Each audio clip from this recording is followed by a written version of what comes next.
All right. Welcome back to the Calaveras County Board of Supervisors meeting for December 10th. We are on item 28. Item 28 is from the Planning Department to conduct a public hearing and adopt a resolution denying the appeal of William and Judith Miller of the Planning Commission's denial of an appeal of the Planning Director's denial of a variance to reduce the parcel's side setback to 1 foot to accommodate a tram. All right, I'm opening a public hearing. Scott, take it away. All right. As previously stated, this is an appeal of the Planning Commission's denial of an appeal of the Planning Director's denial of a variance for William and Judith Miller. The variance request was to reduce the northwest side setback of the parcel from 7.5 feet to 1 foot to accommodate a tram. The exact term is funicular, but I don't like saying that word, so I'm just going to refer to it as tram. And for handicap access to the home.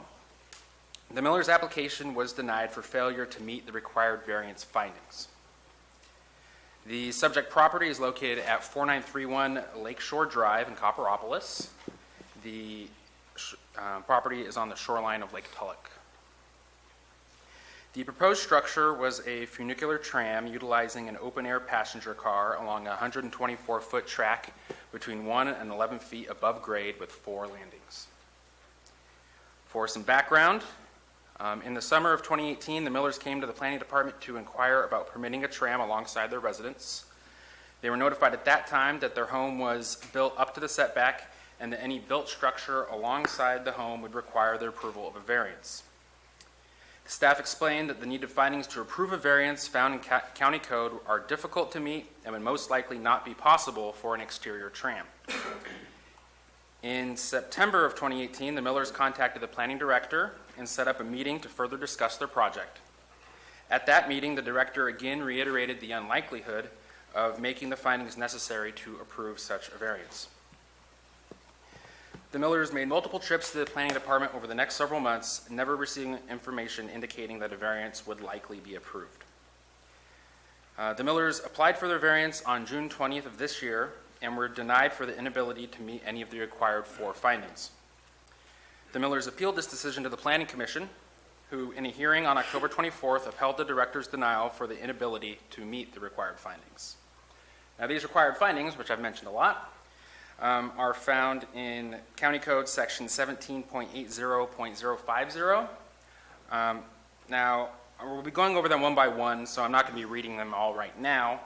But in the initial paragraph in this section, it states, no variance shall be approved or conditionally approved unless all of the following findings are substantiated, meaning a variance cannot be granted if the project fails to meet even one of the 4 findings. For each of the 4 findings, we'll be going over the Millers' explanation as to why they believe the finding has been met and staff's response as to why the application was denied. So moving along, finding A. Exceptional or extraordinary circumstances apply to the property which do not apply generally to other properties in the same zone or vicinity and result from lot size or shape, topography, or other circumstances over which the owners of property have no control. The Millers state that the lot is very steep, requiring the house to be built on multiple levels. The lots in Copper Cove subdivision vary in size and shape because of the topography. Unlike the subject property, most lots in the vicinity have large level areas for building pads. And now because of age, Judith's medical condition, and to provide wheelchair access for friends, mechanical access is needed. And that the tram will be shared with the neighboring property. Planning staff has concluded, first off, the assertion that the use of the tram will be offered to neighboring property owners has no bearing on any required findings. Steep terrain is not unique in the Lake Tulloch area, and the parcel has similar dimensions as others in the area, being the same width as many of the parcels on Lakeshore Drive. Hillside construction also is common in the area, with many homes being built on steep lots in a similar manner to the Millers. Here is a map showing the lots in Copper Cove subdivision, with the Millers parcel highlighted in red. As you can see, the lot sizes are fairly uniform, especially in the area directly surrounding the Millers property. The blue home in this picture is the Millers. As these next several pictures show, multi-level construction on hillsides is common in this area. Again, here's the Miller's home. This is the side of the house where the variance was requested. These pictures of other homes along Lakeshore Drive next to the Millers, again showing that the Millers lot is not exceptional or extraordinary in regards to the surrounding area. For finding B, it states, the variance is necessary for the preservation of a property right of the proponent substantially the same as owners of other property in the same zone or vicinity possess. The Millers state that the variance is necessary to preserve the ability of the owners and their elderly and handicapped friends to access the home, and that interior solutions are not feasible. Staff response to this is the ability to access a dwelling is essential to the right of having a single-family dwelling. However, having an exterior tram for that purpose is not in itself a property right. Although the preferable option of the homeowner is to have an exterior tram, numerous interior solutions do exist for residential multi-level handicap access that would not require a reduction to the setback. No other dwellings in the Lake Tulloch area are known to have trams. The Millers have provided no evidence that an exterior tram is the only solution available aside from their assertion that it is so. Unless provided evidence to the contrary, the Planning Department asserts that other methods of access are possible. Finding C. The variance would not be materially detrimental to the purpose of this title or to property in the same zone or vicinity in which the property is located, or otherwise conflict with the objectives of any county plan, ordinance, or policy. The Millers state that the owners of the neighboring property are concerned mainly with resale value, and this project will enhance the value of the neighboring property as it will be shared. Any objections of other owners who do not reside in the immediate vicinity of the project are not valid, as the tram will not be noisy and will be barely visible. They state that the tram is not a building and is not on the ground and will not negatively affect any fire access between buildings, and that numerous homes in the area have air conditioning units in their setbacks, and this project will be just as unobtrusive as those. Staff explanation for this. The owners of the unimproved adjacent property next to the proposed tram and other property owners in the vicinity have voiced their objection to this project, citing aesthetics, noise, and separation between structures as their primary concerns. Calaveras County Code Section 17.26.070G1E requires 10 feet of separation between structures. Allowing this variance will effectively increase the adjacent parcel's side setback to 9 feet, unless a variance is also requested by that property owner. The location of air conditioners or any similar appurtenant devices on other properties near the Millers has no bearing on whether or not the proposed tram is subject to the 10-foot separation requirement. The Millers believe that the 10-foot separation requirement does not apply to the tram. Calaveras County Code Section 17.26.070G1E states that there must be 10 feet between buildings. Section 17.06.0380 defines a building as a structure. County Code further defines a structure as anything constructed or erected, the use of which requires attachment to the ground or attachment to something located on the ground. For purposes of the zoning code, the term structure includes buildings, but does not include swimming pools. The proposed tram will be constructed and attached to the ground as well as the house. As such, the tram is viewed as a building for the purposes of Section 17.26.070G1E, requiring any structure constructed on the adjacent lot to have a minimum 10 feet separation from it. To better illustrate the impact of this setback requirement on the adjacent lot, let's look at the submitted project plans.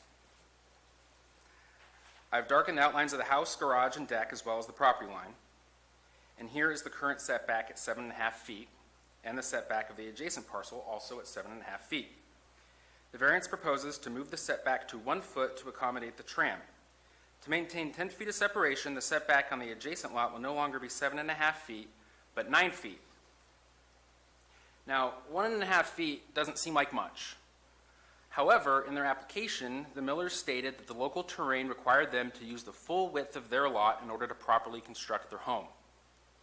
The adjacent lot is the exact width as the Millers, being 70 feet. The adjacent property owner with the affected setback has stated that this impact is concerning and unacceptable. A finding cannot be made stating that reducing the available width to construct a home on the adjacent lot will not be materially detrimental to that property. Moving on to finding D. The variance requested is the minimum variance which would alleviate the hardship. The Millers state that due to the design of the house, this is the only space that would accommodate a tram for handicapped access to the many levels of the home, and that no interior options exist that would give complete access to every floor of the home and lake access to the patio and dock. Staff responds that the Millers have provided no evidence that an exterior tram is the only solution available. This variance will not be the minimum necessary if a solution utilizing the existing residence in some way is pursued. To summarize, for the variance to be approved, all 4 findings must be substantiated. The variance request was denied due to the inability of the project to meet any of the required findings. The arguments set forth by the appellant do not adequately refute the reasons for the denial, nor do they substantiate all of the required findings, and therefore the variance cannot be approved. Thank you, Scott. Any questions from the board at this time? Then we will, oh, sorry. This PowerPoint presentation you just put up there, was that the same presentation you made at Planning Commission? Pretty similar. I consolidated a couple things, consolidating the Miller's arguments and our rebuttals to them, but the substance of it is the same, yes. Okay, thank you. Thank you. It's a presentation by the appellant.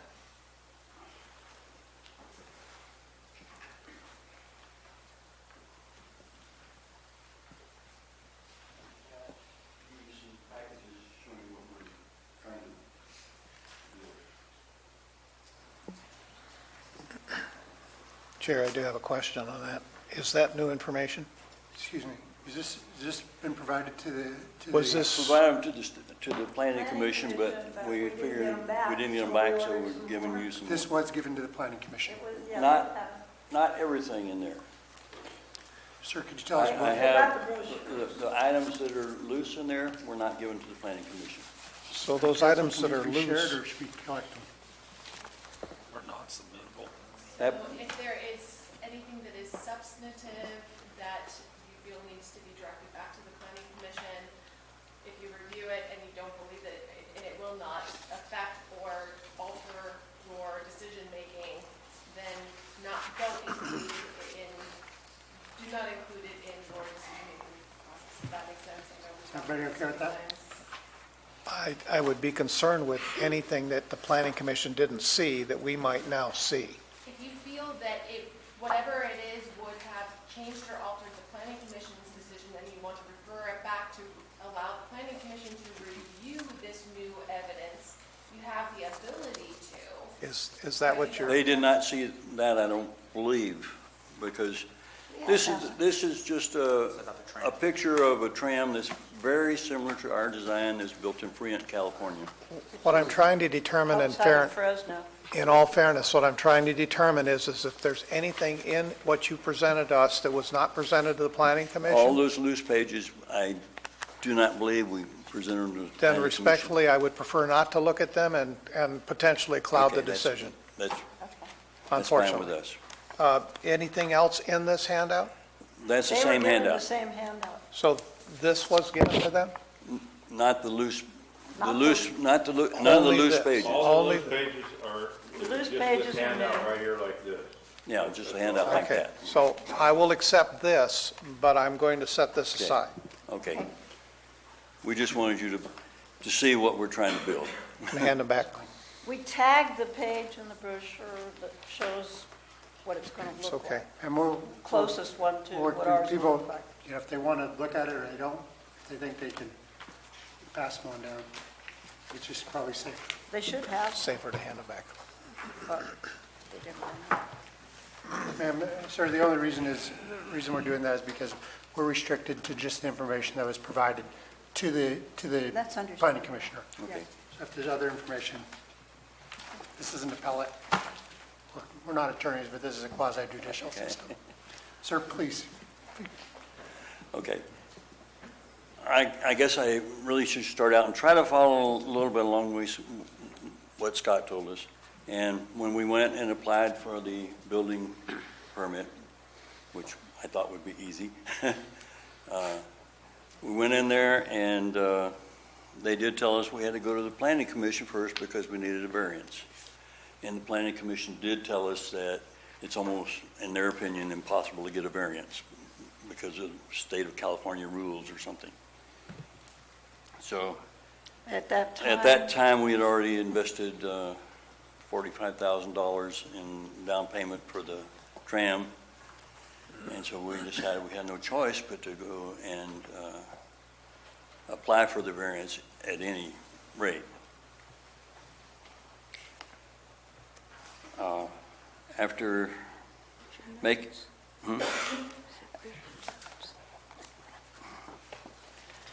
making that application, we actually I lost my train of thought and lost my notes, but My husband is very much trying to follow the law all the time, and he insisted we get a legal permit. And a lot of people build things like this without even bothering, and then they go later and ask to get permission to keep it. But he won't do things like that, and this particular company would not build without having all the permits cleared. And we've gotten all kinds of different permits that the county required us to get, and they were very expensive. Even our protesting costs us money. We had to get a new title for our property, and the title company said they never heard of that. When you're not transferring the title, the county requires 12 months or less for your title clearance. So we did that. Then because a house on the other side of the lake fell into the lake, then they required us to get a geological engineer to check the ground and say that it was okay to build on. We're not even building a building, we're just putting in a tram.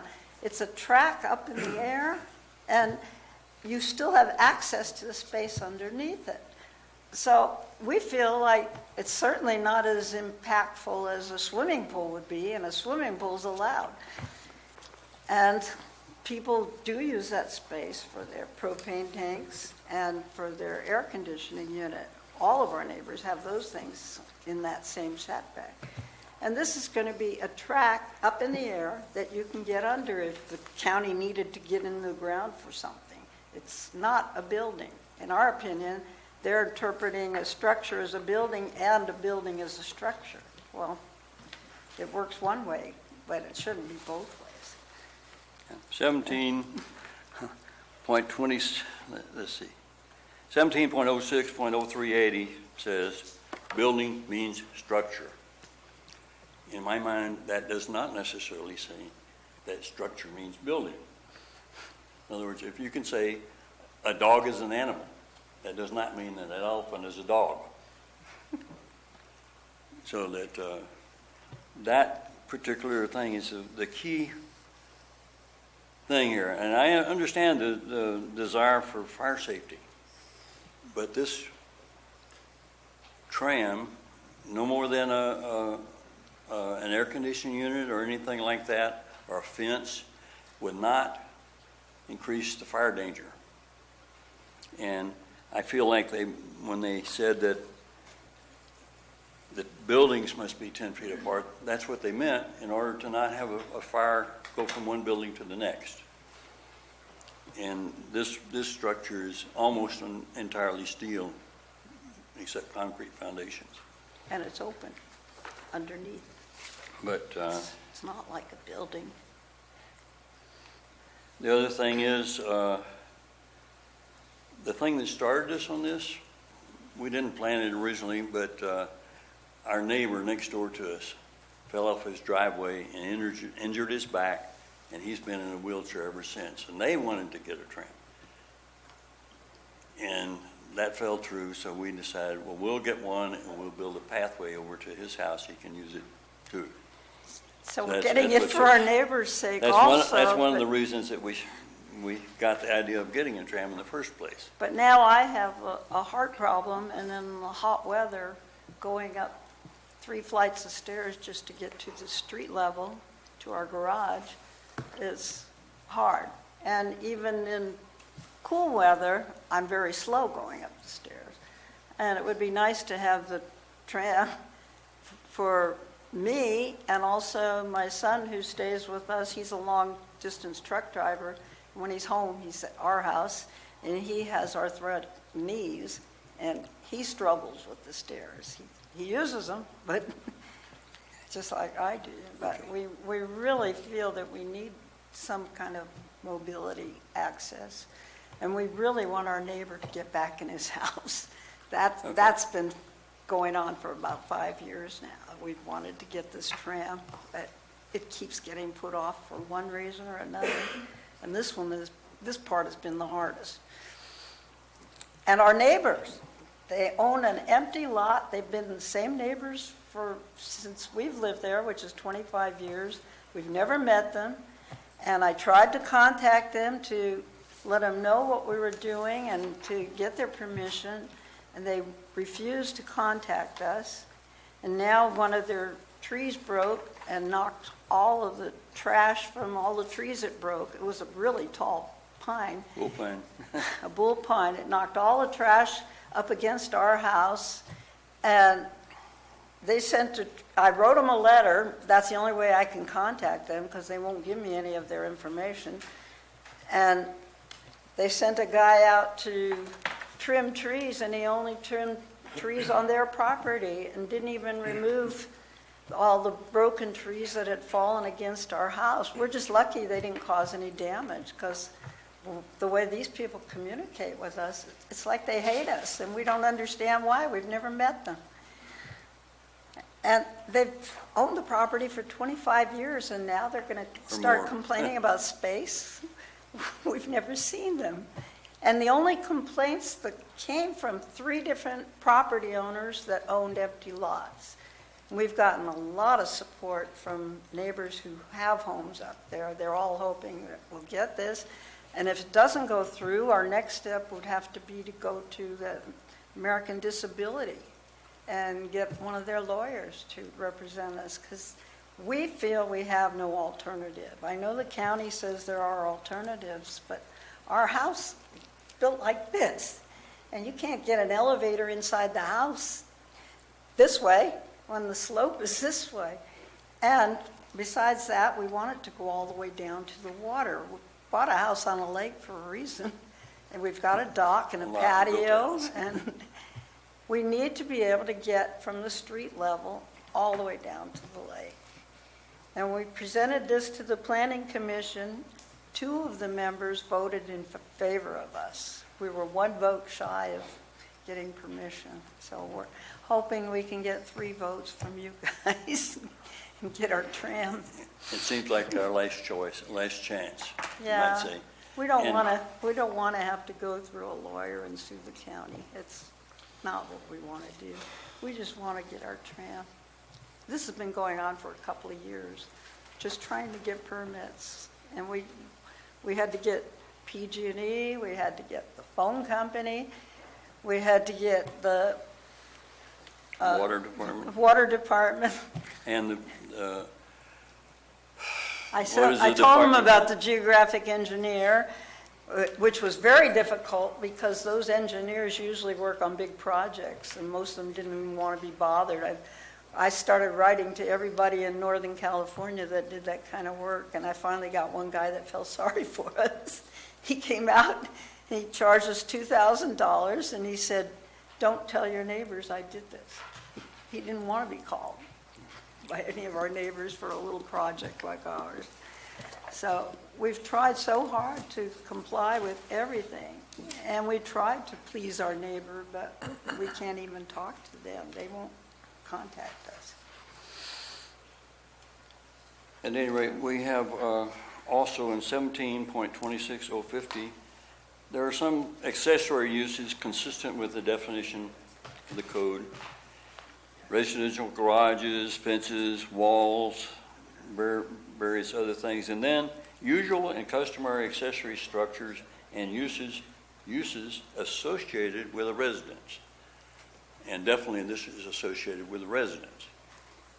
I walked down our street, it's a long block, and I took 20 photographs of different houses that have air conditioning units, fences, decks, and in one case, across the lake, there's a steel stairway that goes up the entire length of the lot. And it's very similar to our The tram, setback? except that it's manual. You have to walk up it. And then, in addition to that, we found there's even a CCWD sewage pumping station that's right against the property line of one of the lots on our street. So there's other items that go up to the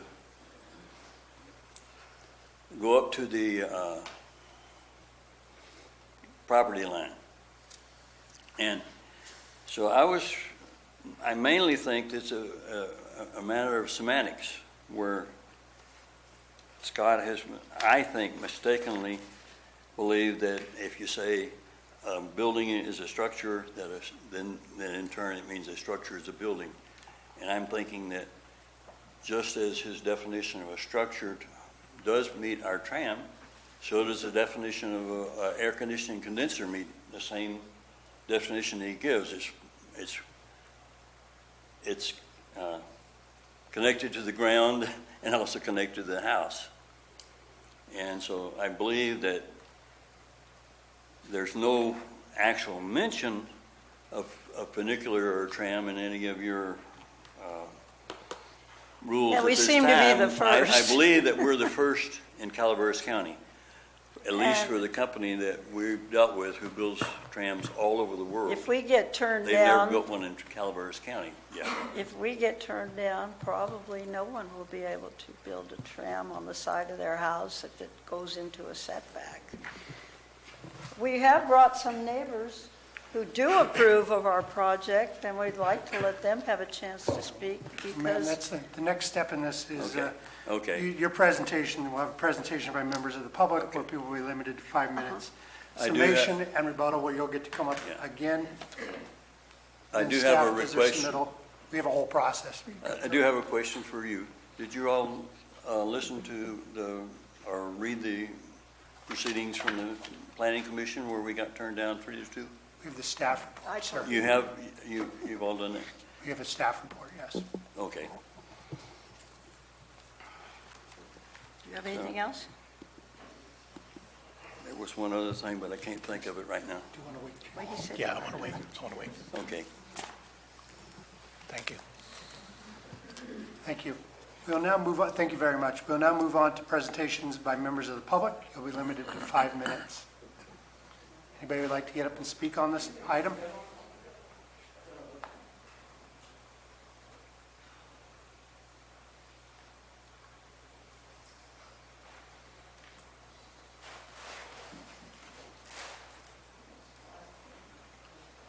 Good afternoon. I'm Jim Stout. I'm a neighbor.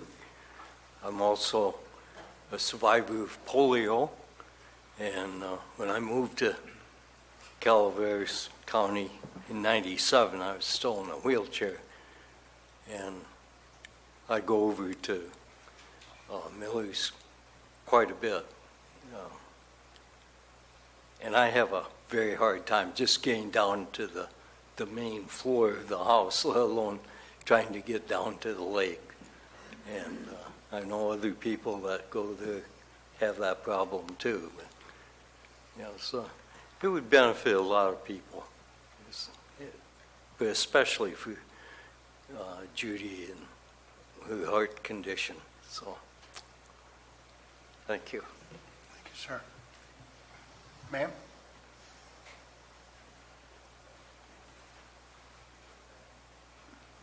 I thought you said Pam, and that's my name, instead of Pretty ma'am. close. As my husband said, we've known the Millers for quite some time, and Judy and I are together a lot because we sing to hospice patients and all. But I've watched this woman struggling to go up the stairs, not just in the summertime with the heat, but it takes her a good 10 minutes to get up there. It's just a struggle. And so my heart, is especially for us as we get older. And sometimes we get callous or, laws and regulations I understand too, but have a little compassion on people. Thank you.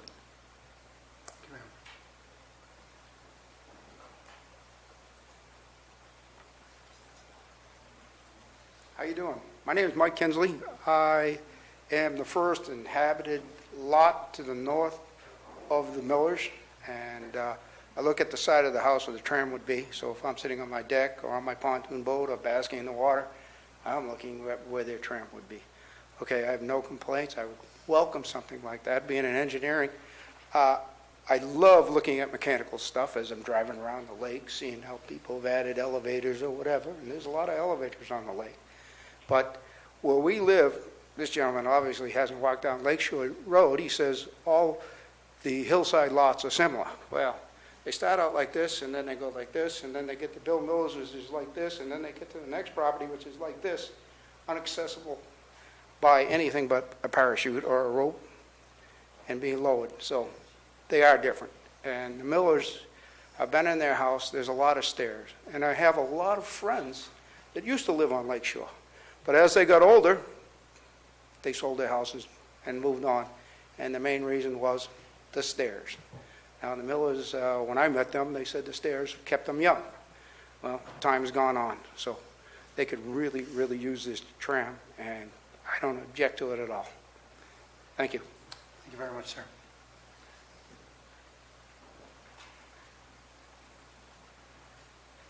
Hi, Dina Morris, Copperopolis.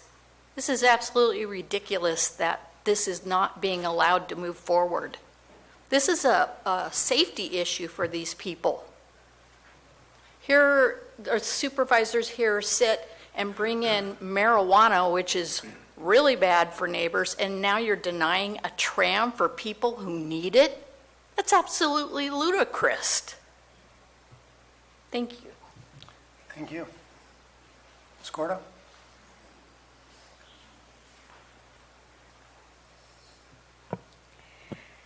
There's a whole lot of compassion going on here for this project that has been rejected by the Planning Commission.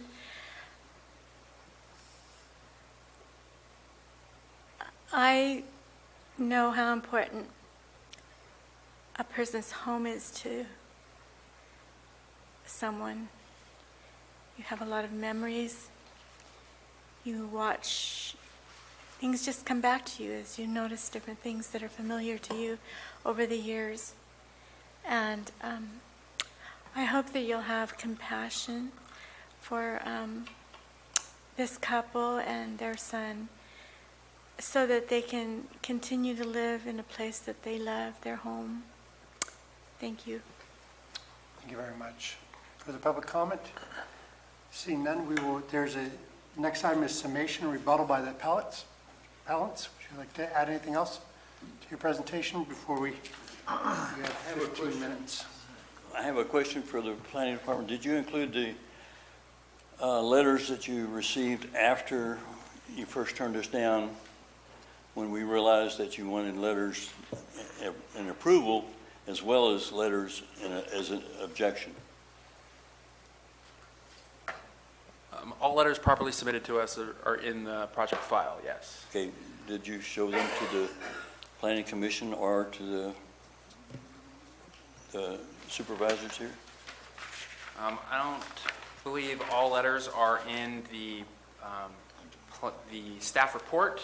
However, after you objected to anyone not in the immediate vicinity to being opposed to the project, the only letters I included were that of the adjacent property owner. Well, some of the people that live next door to us, in fact, the fellow that fell off his driveway and is in a wheelchair, he did not get a letter because somehow your records didn't have his name on their it's a duplex where there are two names on the property and the first name. Yeah, all property owners were notified, and we got those addresses from the assessor's office, so wherever the tax bill goes. I know, our letters what went. I'm saying is that they didn't get the letter because apparently it's truncated and the second name wasn't there. And they never got a letter. So they sent a letter to you, I know, after we told them about it. And some other of our neighbors sent letters. And I don't see them displayed anywhere or told anybody. That was the only other thing I wanted to ask. All right, next item, staff summation and rebuttal. Trying to go by the numbers, folks. Nothing to say. Sir, rebuttal by members of the public. Board discussion and questions. Supervisor Mills, you have your light on? Yes. I think most of my questions are going to be surrounding the lot itself. If you have that photograph of the lot with the building and the deck and, Of the project plans? yeah, yes. Let's see here. We're down one. That one? The one that you highlighted, the deck, right there, That one? right. We don't see the other side of this lot. So obviously, the neighbor to higher up from where your picture is, that's an empty lot, correct? Correct. Okay. And it's the neighbor then below that that is wanting to share this tram? Is that? I believe that is the case. So the deck already encroaches into a normal 10-foot setback. No, the deck goes right up to the setback. There's the setback line there. But that's not the 10-foot. This property has 7.5-foot setbacks. How'd they get a 7.5? There was a utilities easement between the two properties that has since been vacated. And in this area of Copper Cove, most lots have 7.5-foot setbacks. So they already have a variance to some degree simply because they're not in the 10-foot. All these properties are not in that 10-foot Well, setback. 5 foot is the normal setback for that zone. The Right. 10-foot separation requirement is 10 feet between structures. So a 5-foot setback plus a 5-foot setback would be 10 feet between structures. Okay. There was a comment about the lots not, in our findings here, we're looking at that all of these lots in the same zone of facility have to be the same topographies, but it's quite obvious because I'm familiar with Lakeshore, that the topography does change. So there's no one single lot in that whole area that has the same topography. Right. The point is that hillside construction is common. That the fact that they're built on a hillside in itself is not an uncommon occurrence, and that there are many similar hillside constructed homes in the vicinity. Is there, and I see Doug's here, is there any way to explain how this would not be considered a structure, Doug, in our code or in state code? I don't mean to put you on the spot, but I'm trying to understand the definition. Doug Oliver, Chief Building Official. As it happens, the new code that I'm moving forward and 2 items happen to be here. Aside from zoning definitions of what is a building versus what is a structure, the definition in the building code of a structure is anything built, similar to what we've seen. But the definition of a building is any structure utilized or intended for supporting or sheltering any occupancy. In the viewpoint of a building official, if you can reasonably put a person in it, then it is a building. But if you cannot put a person in it or utilize it where a person would enter it to do something like a storage building, then we would consider it a structure like a light standard or a similar. Right. So that's where LP tanks and AC units and things like that are Right. in So a if you're different realm. going to build something to bolt a propane tank to, that wouldn't necessarily be a building, but it would classify as a structure. So obviously, we don't have good tenants or people owning property side by side, there's obviously some rub going on there. There is the possibility. So where okay, that's all I have for you, sir, thank you.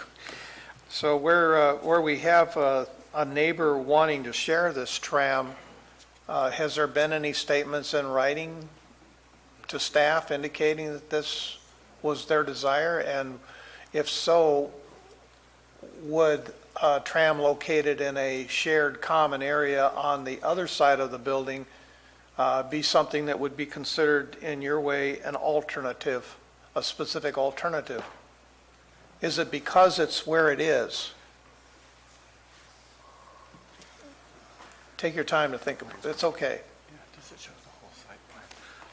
I'm trying to understand specific alternatives here. I think that the reason why the applicants have proposed on this side is that access to the deck would be available to each level of the structure. Wouldn't necessarily have the same accessibility on the other side of the structure. There's areas where it could be connected one level to another, but not necessarily the entirety of in one continuous length, such as proposed here. There's more deck on the north side of the house. The south side of the house, there's deck. There's deck on the east side, on the lake side, but not on the south side of the house. So it'd be easier to connect the tram on the north, which is why I assume they proposed to put it there. Okay, so what I'm trying to figure out here is that if this was something that was on the other side of the house, between those two, would it be a different situation, or would it be in the same? I think it would still require a variance, maybe not to the same degree. Looking at the site plan, there is slightly more space between the existing building and the setback line. But again, it would not necessarily allow direct access to each level of the house because there's only a deck at the main level, which I believe is 3 levels down. And the act of sharing the tram would not change our ability to meet findings. Okay. It may reduce the effect that it might have on a neighboring property owner, but that would be only one of the 4 findings necessary to be made. Because I heard the statement of that this would affect value to properties. Well, that was the Miller statement. That was what? Well, the adjacent property owners have stated that they feel it would be an adverse effect on their property. The Millers have stated that it would be a benefit to their property and the other neighbor who would somehow share the access. I would sure like to hear from an assessor or somebody of that caliber as to whether or not, there's validity to that statement. I don't see a problem with access for fire under this structure. Has that been a consideration or a concern? Well, I think that's the requirement, or the reason we have the 10-foot requirement, so that fire personnel can get in between structures to fight a fire between them. And so, as Scott pointed out, that by having that structure pushed to the 1 foot from the property line, then any additional structure would need to be moved further away to allow access for firefighting personnel to get between structures that they need to fight the fire. I would agree that, fighting a fire that's on the metal structure itself would probably not be a fire hazard, but it may inhibit access to fight a fire to get down to the lower levels of it. So if there was a situation where you would remove the decks that protrude out to that setback and move the tram over, would that make any difference in this discussion? Well, it could reduce the amount of the setback. One of the findings we need to make is that it's the minimum necessary to provide use of the property. And so if you could reduce the amount of the setback variance request, that might facilitate making a finding that it is the minimum necessary. But you're still not going to remove the objection from the neighbor? Probably not. If I might, Okay. I need to pull this back to the question that we're looking at right now. There probably could be some solutions found, but we're just dealing with the appeal. right now. That's Of correct. of the Planning Commission's choice. So, are there further board discussions or questions regarding the appeal? I was right there anyway, so Okay. good timing. Seeing none, sir, we're going by the book. And the book has board discussion and questions, and I'm to close the hearing. No, So- you're close to me. I'm sorry, sir. Very well, if there's any other further questions from the board, then I will close the appeal hearing, and we'll move towards board action. So further discussion or a motion? I just had some questions. One of the things that came up was they're pursuing options. And Mrs. Miller, if I heard her correctly, said there were no options inside the house. So, I mean, I don't know if that's true or not, I just have to take her word for it. Going based on what Supervisor Mills said, if the deck was taken off and it came back, what would the setback be then? And I couldn't understand if they went to the other side of the house, what kind of variance? I mean, either way, there's gonna be a variance. What would be the variance on the other side of the house? I mean, that's an option, that might be one they don't take. Well, we haven't reviewed that. We Oh, haven't reviewed that. okay. You know, That's up to them. yeah. Got it. Okay. If I may, if we have continued this discussion and there's evidence put forward that we will take into consideration for our decisions, it needs to happen under the public hearing. So we have to decide whether, I've closed the public hearing already. So, Supervisor Callaway, do you wish to continue down this path? In which case, I have to consider reopening the public hearing. Well, I'm really trying to understand options since that came up during discussion. That came up in the staff report.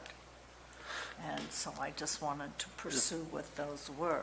If that's the case, do we have to open the public hearing to do that? Well, I think Okay. that we're not here to discuss options. We're here to rule on whether this was fairly done as the appellate court to the planning commission. But if you'd like to ask more questions, I'd be willing to No, that's reopen the fine. hearing. That's fine. I guess I understand where you're going, Mr. Garamendi. I'm just trying to look at this a little broad base and trying to understand some of the things that came up during the Planning Commission meeting and came up during staff report. And if what you're saying is that's outside the scope of what we're here to do on if it was done correctly and we're supporting or not supporting, that's fine, I won't. I'll let council weigh in.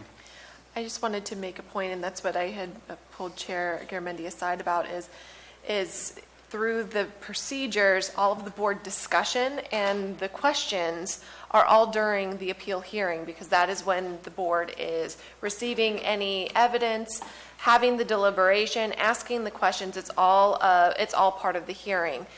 Once the hearing is closed, the only remaining Got it. procedural thing that needs to occur is board action. So if the board is wanting to have additional deliberation, additional questions, solicit additional evidence for purposes of deliberation and making your decision, I would recommend that Chair Garamendi reopen the hearing, continue the discussion, continue asking the questions, continue deliberating, and once all deliberation is done, close and take action. Would you Okay, like me to thank reopen you. this, Supervisor? No, that's fine. I am willing to. Supervisor Toffenelli, you look like you. No, I think what happened, though, is you asked for final public comment, and then you said, I'm going to close it. You never left it open to come back to the board to ask questions of any of the presentations that were given by... I was going directly by, No, I understand, but but if you'd like me to open it and you continue to ask questions, I'm more than willing to. No, I'm fine. But I think that's where maybe if you just brought it back and said, board, have any questions before I close the hearing, these questions could have been answered. Yeah, okay. Okay, so, board action. Somebody want to make a motion? Yes means no to the appellants, right? Correct. The recommendation before you is to deny the appeal, so a motion to accept the staff recommendation and the planning commission's findings would be to deny the appeal. Is there a motion? I'll make the motion. What is the motion? To accept the It's a- resolution denying? Yeah, but it's a difficult situation only because of the relationship to a neighboring parcel on this particular side of the home, which creates the problem. Based upon everything that we have in front of us and the findings that are required to be met, I don't really have any options here. I can't find anything to override those 4 findings necessary to allow you that variance. If this was in a different situation, with a different neighbor on a different side of the house, et cetera, it might be a different situation. But based upon what we have in front of us right now, there's nothing here that gives me a latitude to override. So I would have to make the motion to deny. Well, is there a second? I'll second. We have a motion by Supervisor Mills, a second by Supervisor Toffenelli. All in favor? Aye. Aye. Opposed? Aye. You, No, yes. Not no, yes. I vote. Just a little delayed, sorry. All right. I think we've checked all the boxes, Mayor Council. Did that correctly? Thank you very much. We'll move on to item 29 and 30. Can we have just a moment for staff to, And I'm going to recuse myself and pass the gavel to the Vice Chair.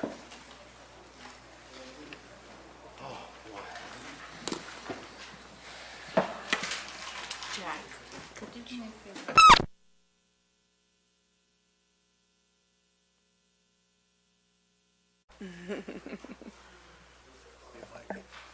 Yeah.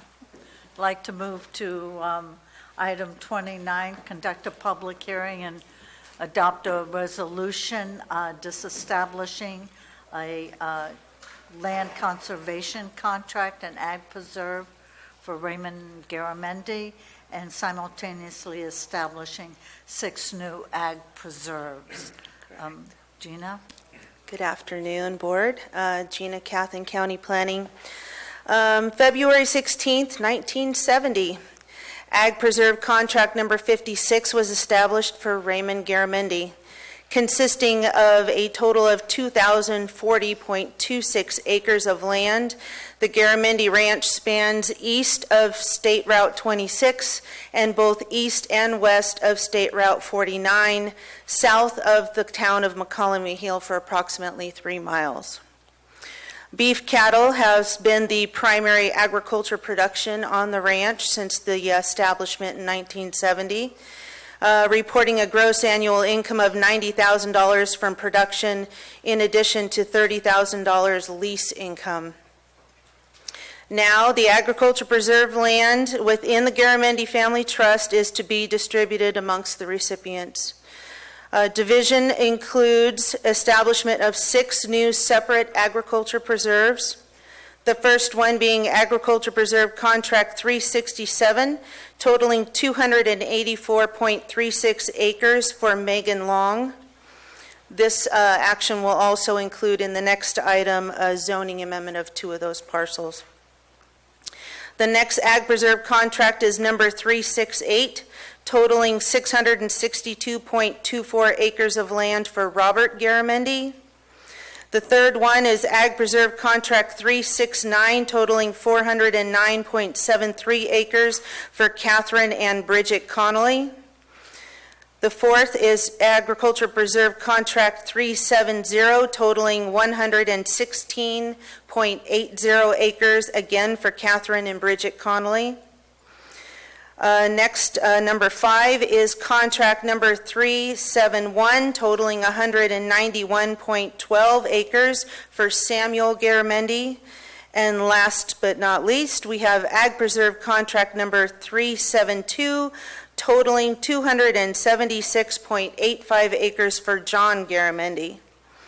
Approximately 99.16 acres of this original Ag Preserve of non-contiguous parcels did not qualify for the Ag Preserve, and the trust did file a notice of non-renewal. All these contracts propose to continue the utilization of land for cattle grazing. Scott Oneto, our county farm advisor, conducted a feasibility study on the ranch. Each individual preserve was found to be a viable agricultural land, able to meet the minimum requirements eligible for an ag preserve, capable of producing a gross annual income of $54.45 per acre. Your Agricultural Advisory Committee, along with your Agricultural Commissioner, as well as your Planning Commission, have all reviewed the contracts and approved, recommended that you approve and establish all 6 contracts. And the zoning associated with these will be in the next action. Do you have any questions? I just have one, Gina. The one that's going out of, it's being non-renewed, Yes. the 99 acres, is that part of this one, or is that? It was part of the original contract 56. Right. It's 99.16 acres, but they're non-contiguous parcels. They weren't eligible for the ag preserve, being that they did not meet the minimum 100-acre requirement. Okay. And the trust has already filed a notice of non-renewal for those. So all we're dealing with at the moment is disestablishing the one and establishing the other. The zoning amendment will go to the The next zoning amendment will be on the item. second action. Yes. We're disestablishing 56, reestablishing 6 new contracts, Okay. and thank the you. notice of non-renewal has already been filed. Okay, I'll open the public hearing. Is there anyone from the Garamendi Trust who would like to address this?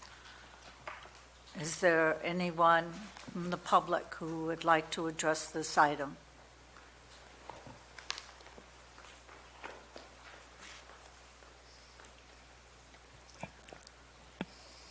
There's a question of how much money is being spent at the planning department, and they're trying to make all people pay all fees and things to do with the planning department, which amounts to a lot of money. And I think that is wrong. And in this particular case, the Garamindis are not paying money, and they're going to keep pushing for people to pay more money for every little thing that happens in the planning department, or other departments for that matter. And so I totally think that it should be passed, and but people should remember that the Garamindis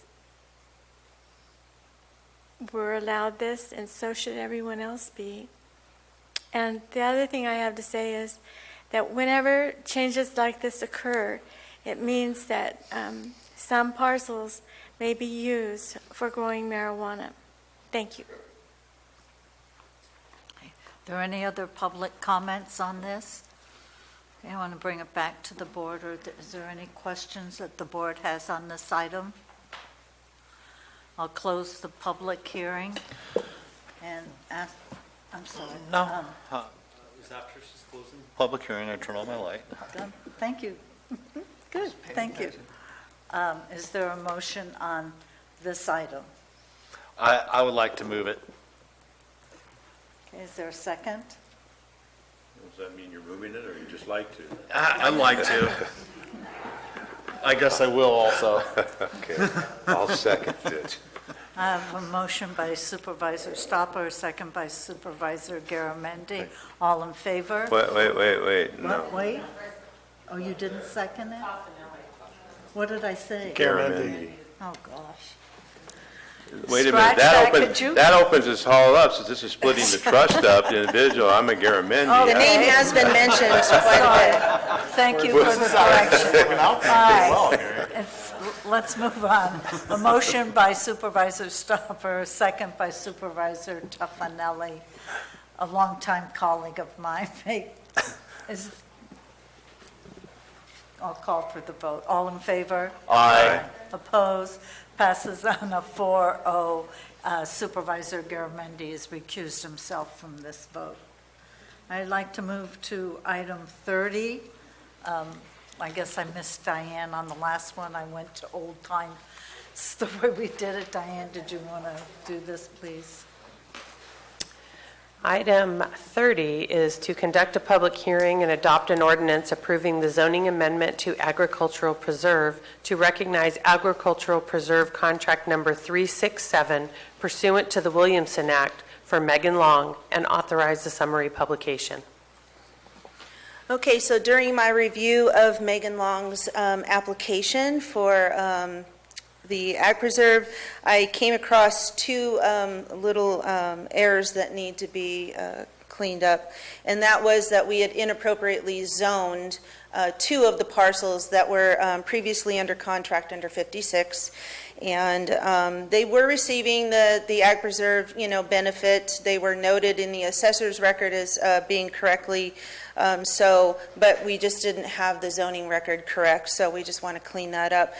So assessor parcel number 1624001 is currently unclassified, and the second parcel is 1638017, which is currently zoned rural residential existing parcel size, and those two parcels need to be zoned appropriately Ag Preserve to signify the Williamson Act that you just approved.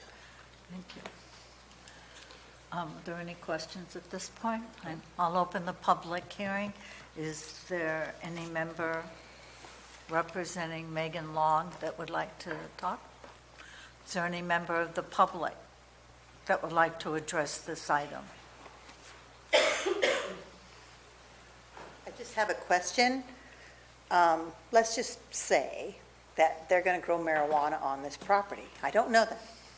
But didn't she just say it was zoned R&R, now going to be appearing as AP? Am I incorrect? Yes. Okay.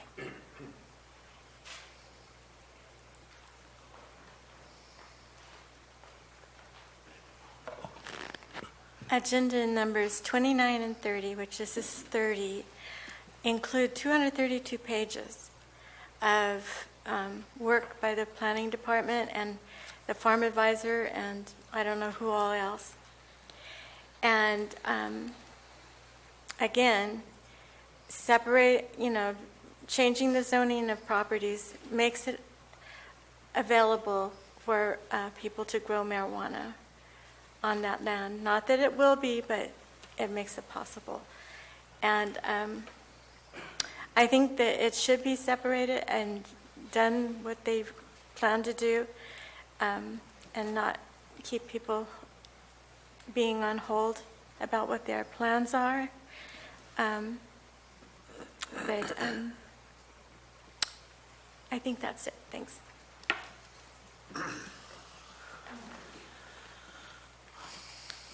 Michael Falvey, District 2. The previous the appeal of the Planning Commission for the variance, marijuana was introduced to that. I don't think the Millers have any plans for putting marijuana on a tram or something. I don't know what that was all about. Now we got disbanding of the Williamson Act contracts. Marijuana is going to be part of that. When did the band zealots deal with issues as like they're supposed to? What's next? What's marijuana going to have to do with numbers 32 through 34? Come on. Jesus. Does anyone else have anything they'd like to address on this item? Whoa. He just called me a bitch. Um, That man was a Okay, if you all have an issue, could you please take it out in the lobby? No, I have an issue with him doing that in Oh. the boardroom. I didn't hear him. Deanna, could you please sit down? I will please sit down. Thank you. I refuse for people to call me a bitch right here in the boardroom during Okay. your meeting. Did I call you anything? Hey, well, Order. all of you, Order. please, if you have, hey, Mike, please, Deanna, if you all have an issue, please take it out in the lobby. If you'd like, I'll go out and join you after we finish this item. Okay, thank you. I want to bring this back. Mr. Wright, did you have something you wanted to say on this, please?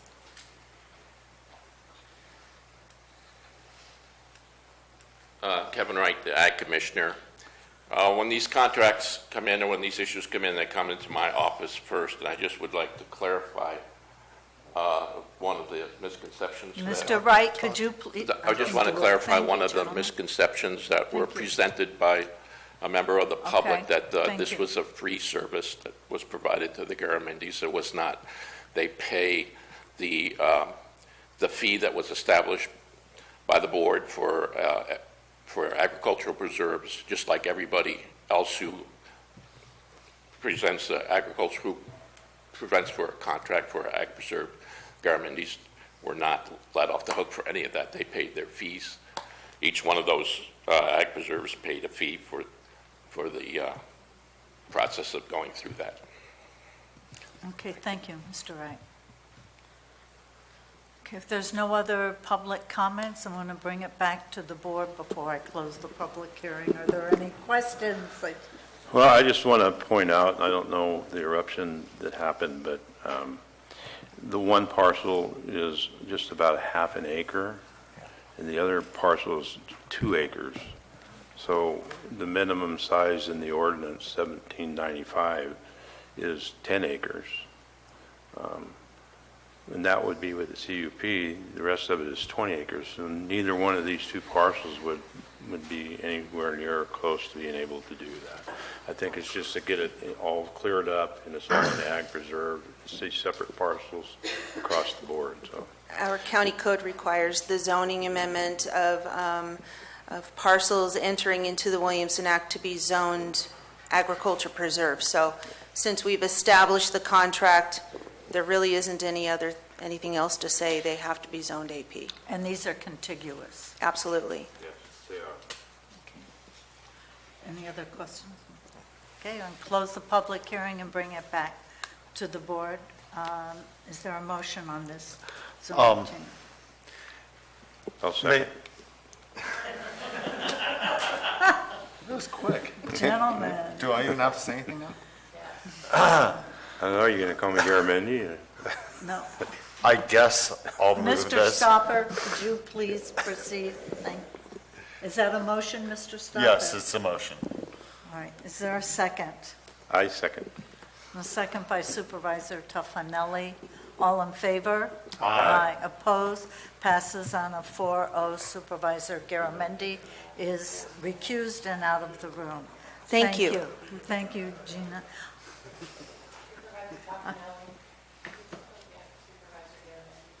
I certainly can. Supervisor Tony Garamendi. owes you some property. Excuse me while I take my Mr. Garamendi, would you go in, Mr. Garamendi, please?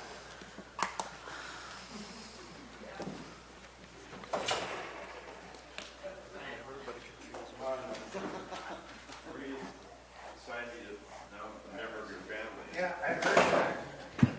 Taking advantage of those of us with vowels in our name. And I didn't use this, so you can have it back. You can have it back? What's Okay. it say? So do we need a little break, or is everybody still good? We're good. All right. Doug, I'm 31. Sorry, doing it.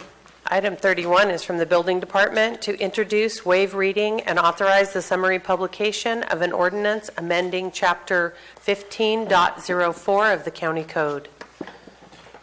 Good afternoon, Chairman, members of the board. Doug Oliver, Chief Building Official. I'm going to apologize right up front if my voice goes sideways. I'm fighting a chest cold, which means I'm also fighting the urge to entertain myself by talking to you guys like my favorite actor, Morgan Freeman. So, that being said, man, my kids loved that a lot more than you did.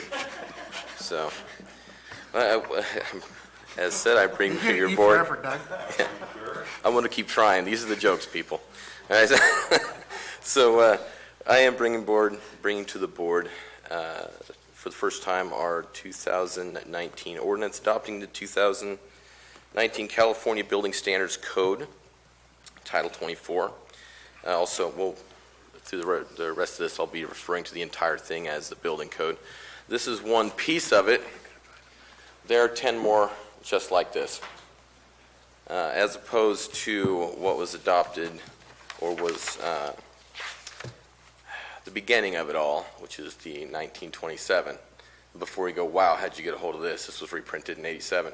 But I much prefer adopting something this big. How do we get from here to here?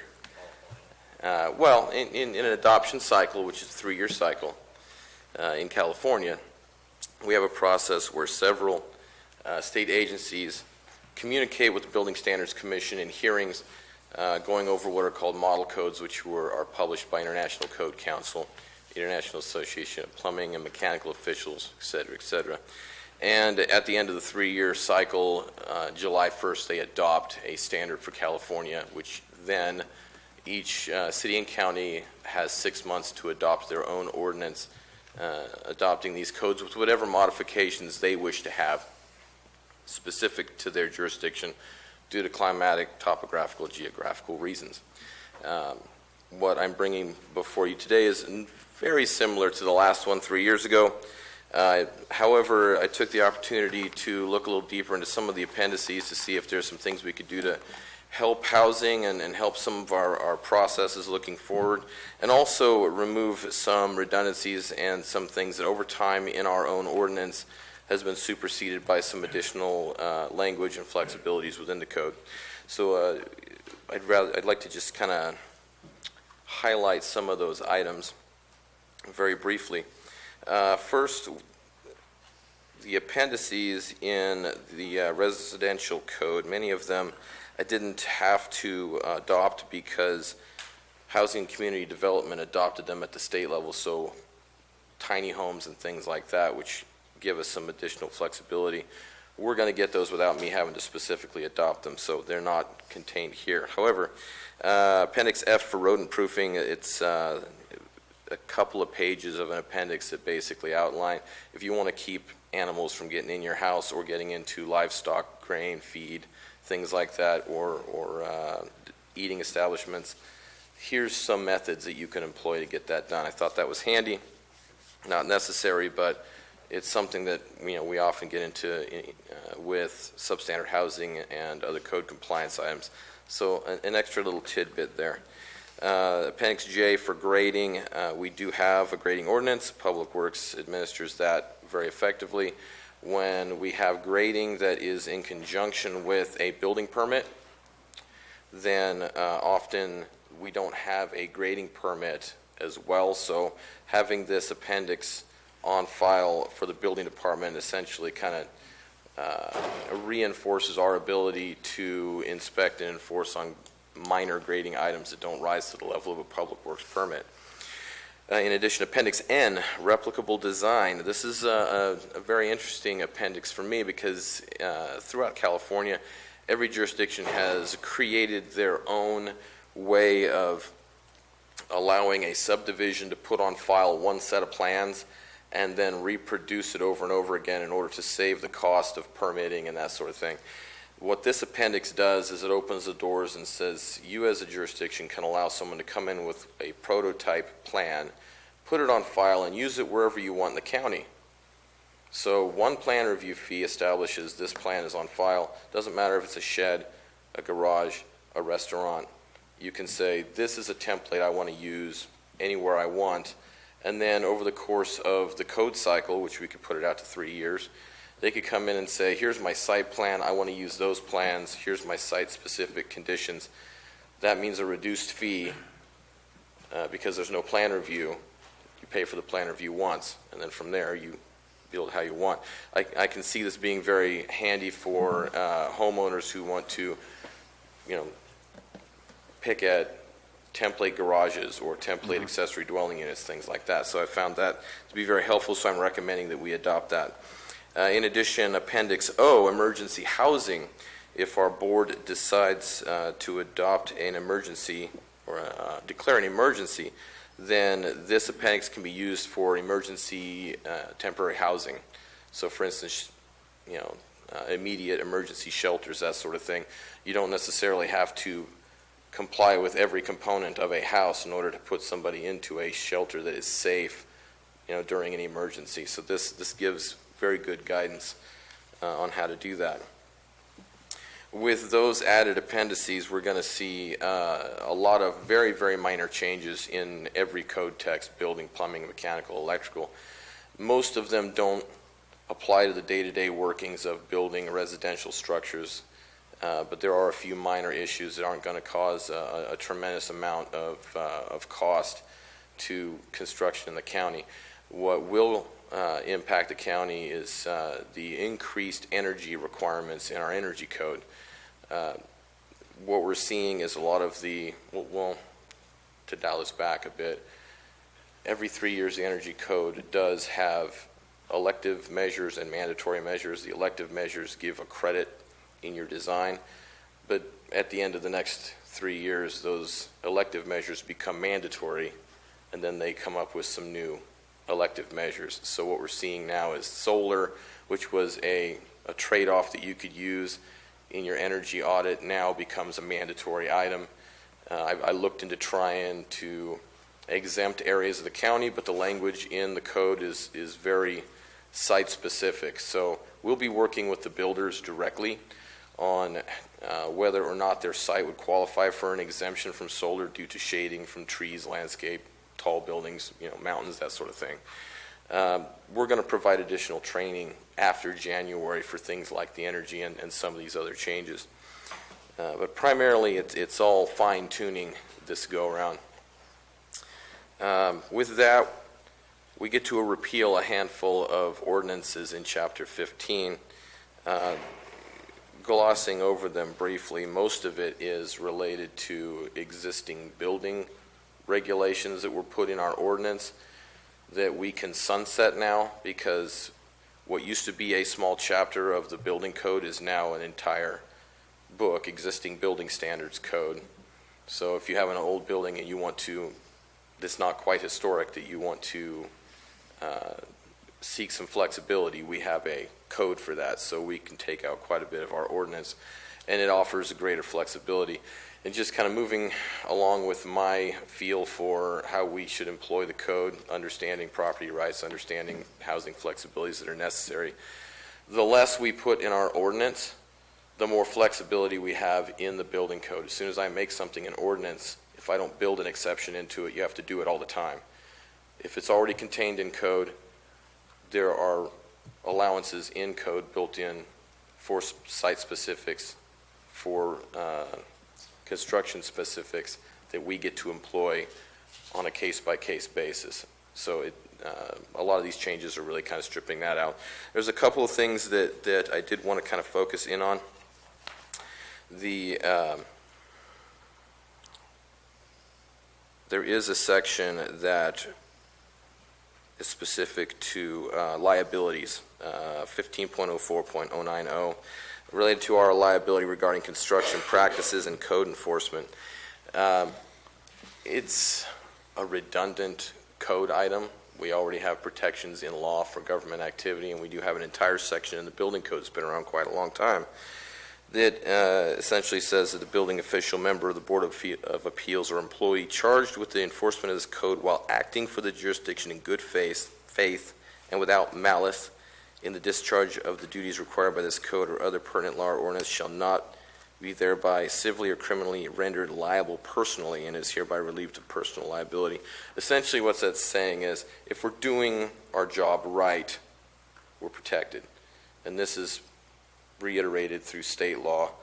There's no need to have it in a section of Chapter 15.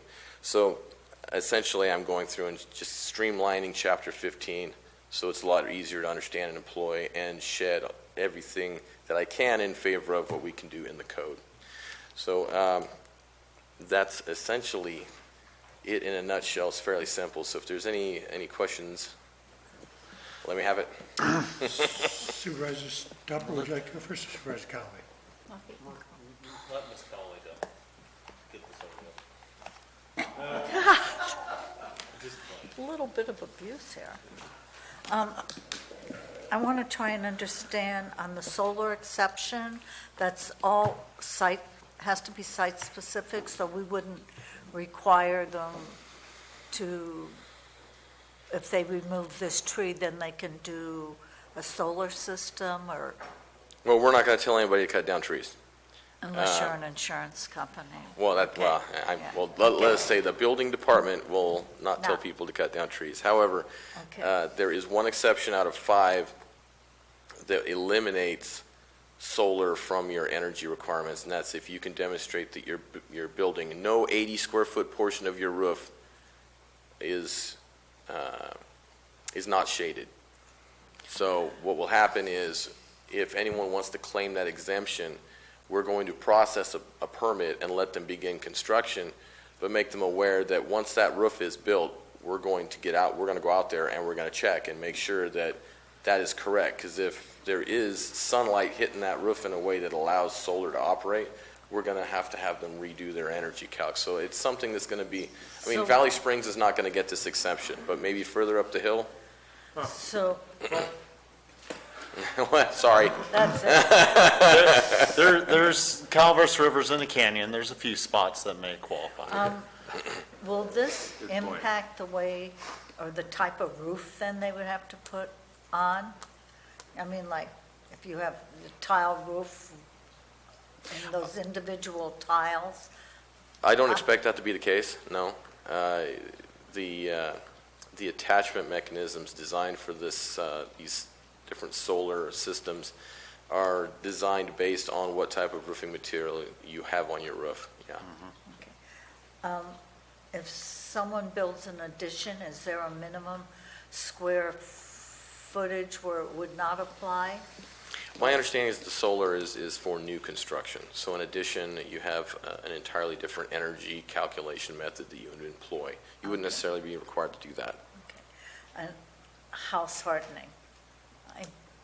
Yes. Because that's, I hear it at all the fire meetings I go to, so.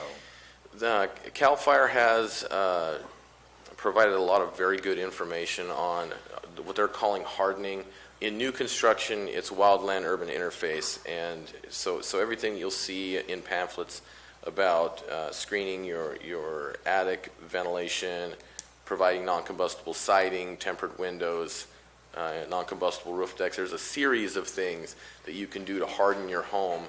The intent is for existing homes, if you have concerns about wildfires, this is what you do to harden a home. In new construction, these are mandatory requirements. Oh, okay. Yeah, and they've been around for a few code cycles now. I wasn't clear. Okay, thank you. Supervisor Stopper? If it's all right with Ms. Callaway. Sir, I want to thank you for stepping up and following through what you said you would do. This will make it easier for you to proceed as the building department and streamlining part of this process and be able to facilitate giving out permits in a lot of circumstances, and also lessen the cost primarily to the builder or the homeowner in some instances, which is one of the best things we can do for the people as the government agency. Thank you. Thank you. Further questions from the board? Very good. Is there public comment on this item? Seeing none, I'll bring it back to the board for further discussion or a motion. If there's no other discussion, I will move this item. Motion by Supervisor Stopper. Is there a second? Second. Second by Supervisor Callaway. All in favor? Aye. Opposed? Passes 5-0. We will take a 10-minute Thank you. break. We will come back at 3:10. Thank you. All right, welcome back to the Board of Supervisors meeting. We are on item 32. Item 32 is from the Public Works Department to receive a presentation regarding the 2020 Calaveras County 5-Year Public Works Capital Improvement Program. Good afternoon, Chair Garamendi and members of the board. My name is Joshua Pack. I'm your Director of Public Works and Transportation. I have a presentation for you today based on the long timing of the board meeting today with the items left before you and the time this may take. I would like to offer to the board today to continue this item to the next regularly scheduling meeting. That would be December 17th. There's nothing in the capital improvement program today that schedule will be affected by that, and I just want to offer that up to the board. The total time frame on this is probably going to take about 40 minutes, and so I want to offer that up, in particular with next week's schedule looking considerably lighter. Very well. Discussion from the board? Does everybody open that idea? Or? Yeah, the next week's schedule is light? Yes. Okay, yeah, I'd be in favor. I'd be in favor. Let me, do we need we'll have to have a motion, but let me have public comment on this first. Seeing none, bring it back for a motion. I'm sorry, did I miss somebody? All right. So moved to move it to next week. Moved by Supervisor Mills. Second. Second by Supervisor Toffenelli. All in favor? Aye. Opposed? Thank you very much, Josh. Thank you, Mr. $100 million project, we ought to give it adequate time.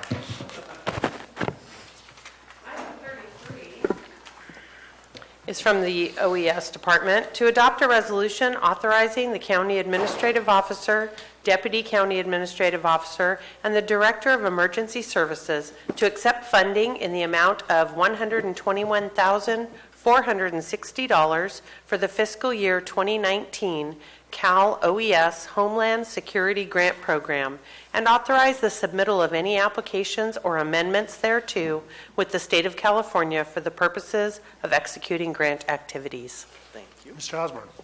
Thank you. Good afternoon, Board. John Osborne, your OES Director. This is for our annual Homeland Security Grant Program. Bless you. It is an annual grant cycle that you see before you. The amount of $121,460 is consistent roughly with years past. It varies sometimes from year to year by a few dollars or even sometimes by a few thousand. The grant, this particular grant is operated cooperatively between 5 stakeholders, 2 from our law enforcement friends, 2 from our fire service responder friends, and our public health department. The budget that you see in the staff report was a proposed budget, and since the author of that report, there has been a few tweaks. I'm happy to go over them now if you would like. However, most of the projects are the same in nature, with the command channel, the Sheriff's Office, Emergency Operations Center, Dispatch Console, some signal service for Angels Camp, some mobile equipment for Angels Camp PD, some mobile equipment for OES, and some public health equipment. Supervisor Mills? Yes, John, you're going to be the one submitting the biennial report then? It's actually a quarter report, yes. Or quarterly? Okay, so it's all on you to get that turned in to keep this thing going? Yes, sir. All right. Supervisor Toffenelli? Yeah, this grant, you'd have to expend funding first and then get reimbursed? That is, it's a reimbursement grant, yes, sir. It's a reimbursement grant.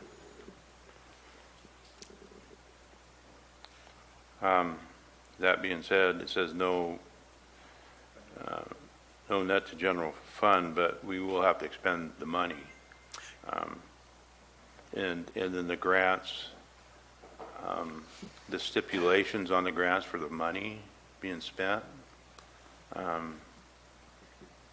these all conform, so we won't have a problem getting money back if we expend it.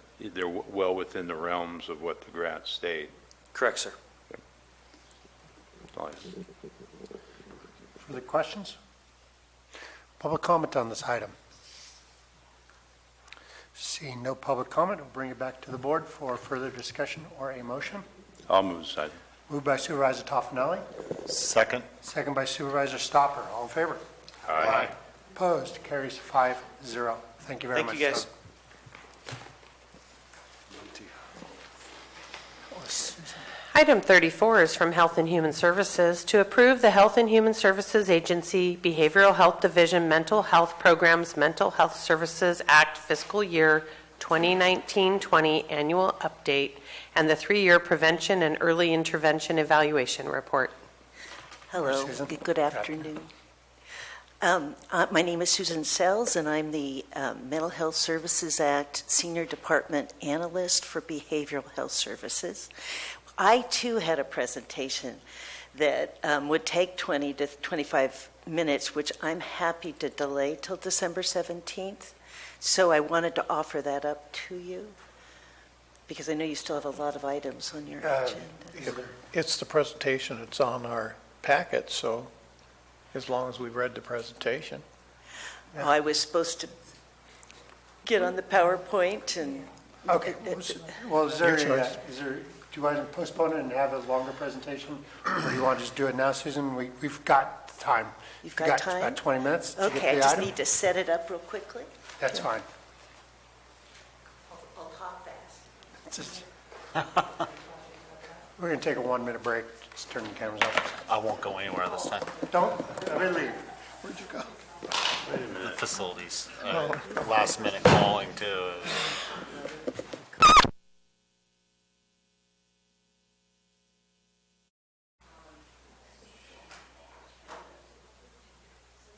Is it working? Oh, okay, thank you. Okay, so I was asked to come, oops. All right, we're on. Susan, you've got the ball. Hello, this is a test.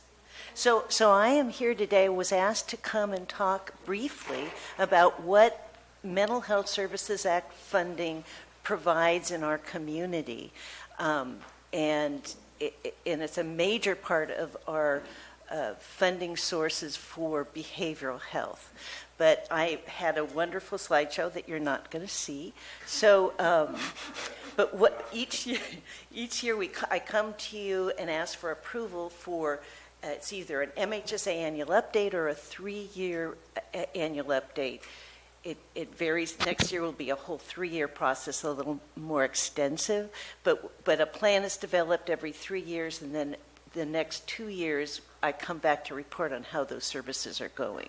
So I am going to try to talk fast, but you need to know that this year we're anticipating in fiscal year 1920 $3,249,000 in our annual budget for MHSA, and the actual number varies based on income tax. Income tax revenue. This revenue comes from Prop 63 in 2004. They designated a 1% income tax on millionaires in California, and all the funds from their income tax is used to support county mental health programs. So again, ours is $3 million. We anticipate $3 million. It can vary based on income tax revenue, but we pretty much think we're pretty confident that that's about where it'll go. I'm going to keep going so I can. So one of the things we do that's an important piece is we provide something called full service partnership, FSP case management services to persons with severe mental illness, and it's a extensive case management support.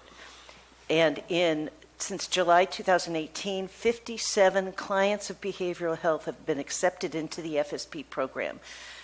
We also provide MHSA supports 4 part-time drivers to assist clients with transportation to mental health, medical appointments, hospital discharges, as well as socialization activities. And we've been averaging 1,600 trips per year, so it's a real significant service that behavioral health does.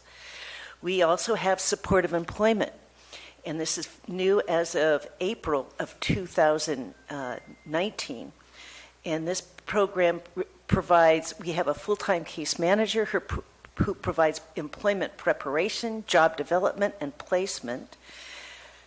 And since April of 2019, 37 have been referred to this program. 9 have been placed in employment. 3 have been placed in an internship opportunities, and 4 have been pursuing educational paths. So the remaining are still working with getting employment options ready for them, but we've been real excited about those outcomes. Also, we have a wellness center. We call it the Living Room Wellness Center, and it's open 4 days a week, and it's 9 o'clock to 2 o'clock, downtown San Andreas, and it's a current site for socialization that provides education, resources, outreach, and helps people in achieving recovery in a safe and caring place. So last year we had 129 participants of the Wellness Center, with an average about 18 participants each day. With a contract, ongoing contract from Behavioral Health, we have a number of contracts that are out in the community. So one of them is through NAMI Gold Country, a real important contractor, and they have implemented a program that provides socialization activities for persons with mental illness living in Calaveras each week. So since 2015, the NAMI program has provided weekly activities that again average 15 to 18 unduplicated consumers or clients each week throughout the year. We have the Vision House, which you guys, of course, know about, and that's our transitional housing. And we opened in July of 2017 with MHSA funds. The Vision House is a transitional program implemented using MHSA housing funds, providing safe, transitional, supportive housing services for up to 5 clients at any one time. So we've had, since July of 2017, a total of 25 persons who participated in the program, 18 of which have been successful in making positive changes, including finding permanent housing, employment, and pursuing an educational path. We provide older adult outreach with a case manager that for those older adults that are needing mental health services. And last year we served 55 older adults unduplicated and provide services to them. We also have a full-time case manager who provides peer support, case management, and outreach and engagement to Latino and Hispanic families. And in last year, 70 families of Calaveras County have been provided these services. We also have a contract with MACT Health Board, a tribal consortium providing medical and dental services to American Indians in Calaveras, and they receive a contract to provide preventative mental health care in this primary setting, 1 day a week by a licensed therapist. And 48 clients in the last year have received preventative mental health care there at MACT Clinic. We have, as you have heard and know about, since January of 2014, MHSA funded grants have provided, at first for 3 years, a triage mobile crisis case manager housed at the Sheriff's Department. And then once that grant ended, we applied again and received 2 grants, one that serves children and one that serves adults, and that'll be a 3-year contract. So between 2015 and June 2018, 598 persons were served by our triage case manager that was there at the Sheriff's Office. It's been a wonderful collaboration with them. And I don't have data for the next 3 years, but I'll be coming back with that. So we also started a very large innovation project, and it provides peer specialist case management support to clients who experience high rates of hospitalization for mental health crisis. So that data is not available till next year. We do evaluate outcome evaluations on each and every of these programs. We have one of our largest prevention and early intervention contracts is with First 5 Calaveras' Strengthening Family Program, who provides community-based educational training for parents struggling with youth who may be at risk for mental health problems. So the services include parenting seminars and workshops, training for local educators and childcare providers, and counseling for parents. And last year, 44 parenting training opportunities were provided, 68 sessions total. Of those, 378 adults, which were parents, caregivers, grandparents, educators, and other providers attended who had an estimated 700 children indirectly served. We also provide mindful schools. The implementation continues at West Point, Mark Twain, Copperopolis, and McCollum Hill Elementary Schools, with a total of 51 educators trained and implementing mindfulness in the schools. We also have recorded 164 hours of counseling that was given at no cost to 23 parents, with 6 sessions each of parent coaching counseling with a licensed therapist. These parents had 46 children indirectly served. So now there's another we have a number of contracts with the County Office of Education and their prevention programs, and they include Youth Mentor Program, Breaking Down the Walls, Bullying Prevention, Sources of Strength, Suicide Prevention, LGBTQ Youth Support Groups, and Grandparent Support Groups. So since between 2016 and 2019, the Youth Mentoring Program created 21 new mentoring relationships between adult mentors and young people living in foster or kinship care or at risk of placement. The Breaking Down the Walls is a bullying prevention program provided for all 3 middle schools in the county, Toyon, Mark Twain, and Avery Middle School. The entire student body is engaged to build a common sense of purpose and identity to improve compassion and respect on campus. Over 750 7th and 8th grade students participated last year. We have 3 support groups for LGBT youth, and which stands, of course, for lesbian, gay, bisexual, and or transgender. They are 2 support groups held twice a month at both Calaveras and Bret Harte High Schools, and Murphy's First Congressional United Church of Christ Church provides a support group for the community, and that's twice a month. And these programs have been really well received in the community. So we also have Sources of Strength program, which is basically a rural suicide prevention pilot program.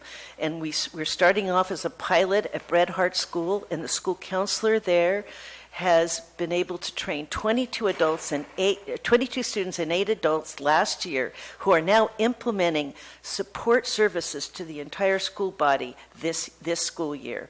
It's a strength-based comprehensive wellness program focusing on suicide prevention, but impacts other issues such as mental illness, substance abuse, and violence. And then we have Grandparent Project, which we've had supported for a number of years, and there are 3 educational support groups offered monthly throughout the county, as well as individual consultation to grandparents and other caregivers who are raising their grandchildren or relative children. This is helping to identify children and youth with serious emotional or behavioral disorders. So 40 grandparents were supported last year, along with other non-parent relatives, who are, as a total, raising 54 children. We try to capture that because it shows how we indirectly can support others, children in the community. So then we have Question, Persuade, Refer, QPR Suicide Prevention, and it targets a broad range of individuals such as school staff, students, parents, employers, faith-based and spiritual leaders, community-based service staff, and a natural community helpers, helps to recognize, review risk, and intervene to prevent the immediate risk of suicide. And since 2011, 1,199 persons have been trained in the QPR method. We also offer mental health first aid trainings, and they're 8-hour educational course where you learn skills, resources, and knowledge to help an individual in mental health-related crisis connect with appropriate professional, peer, social, and self-help care. These have been real valuable. We offer it to persons working in nonprofits and county agencies, the community, schools. So since 2015, 418 people have received this training. Every other year, we offer a 3 full-day crisis intervention training that offers skills, resources to police officers and first responders when dealing with individuals experiencing a mental health crisis. So we of course, approach the highway patrol, the sheriff office, who are doing they're working side by side with us to help sponsor the next one, which is in this coming March. So we'll have outcome data on that. We usually have 30 to 35 persons participating. We also, I'm almost done, I promise. Art therapy program, which provides art therapy workshops titled Teen Art and Self-Discovery and Healing Through Expressive Arts for At-Risk Youth and Adults with Mental Illness. So we offer weekly youth and adult workshops that have been held with an average of 8 to 10 participants since November of 2015. We have 3 veteran services, and one is called Veterans Night, and we have 2 volunteer veterans who have taken to basically facilitate this whole event. And so twice a month, they and veterans meet informally to provide support when needed to veterans with stress, trauma, and post-traumatic stress disorder, PTSD. So in the last 3 years, Veterans Night was held 68 times with an average of 17 veterans at each event. In 2 years, 61 veterans were referred for medical, dental, and mental health services. It's been a really wonderful program. We also have Women Who Love Vet Support Group, which is provided twice a month for women whose spouses and family members of local veterans or active duty military are facing mental health challenges and adjustment to civilian life. We have 2 wonderful volunteers, veterans' wives, that help with a private psychologist who facilitate these groups. And in the last 2 years, the group's been held 44 times with an average of 15 participants at each event. One more service we provide is a contract or an MOU with Veteran Services, which is also under HHSA.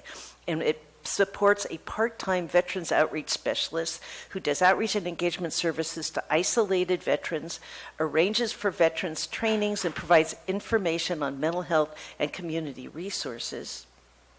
And just last year, outreach and support was offered to 256 veterans and referrals made to mental health and substance abuse services along with other local services. So that's it. Again, my name is Susan Sells. I'm the MHSA Senior Department Analyst. You can reach me through behavioral health. My phone number directly is 209-754-2810. If you have any questions, because I know this was a fast presentation. Thank you. Thank you very much, Susan. It's been a pleasure working with you the last 3 years on the behavioral health. Supervisor Stopper, you had a question?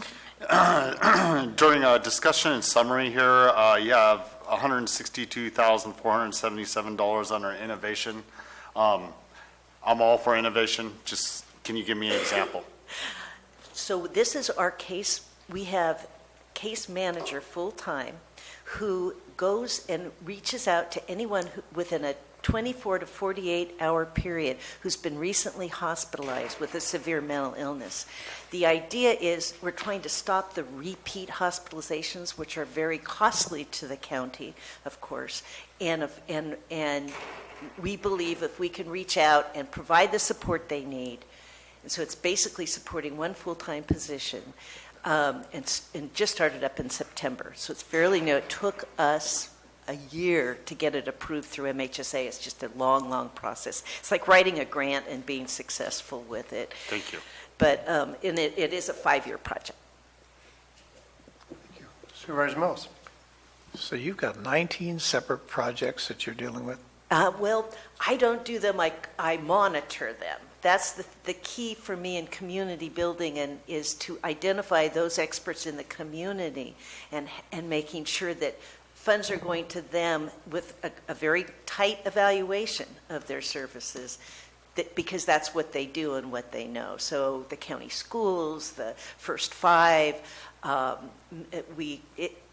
it just makes sense not to try to do them internally, the prevention services. Thank you. All right. Any public comment on item 34? Thank you for what you do. I have a question on not just suicide prevention programs, but eating disorder programs. My family was touched recently with eating disorders. And so I'm trying to find somebody that I can go with, that I can get the education and the knowledge and pass it through to the schools. Excuse me. We don't do the exchange, but certainly that is a specific question. I'm sure we can help Okay, after we finish up. okay, I will.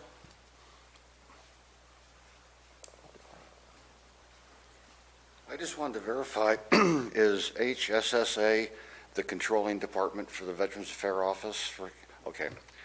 I told them, I think it's Angela, this is one that I deal with a lot down at Veterans Services, that whenever something came up in front of the county involving HSSA or Veterans Services, that I would come in and tell the board, and whoever cares to listen, what a terrific job they do. They are dedicated people.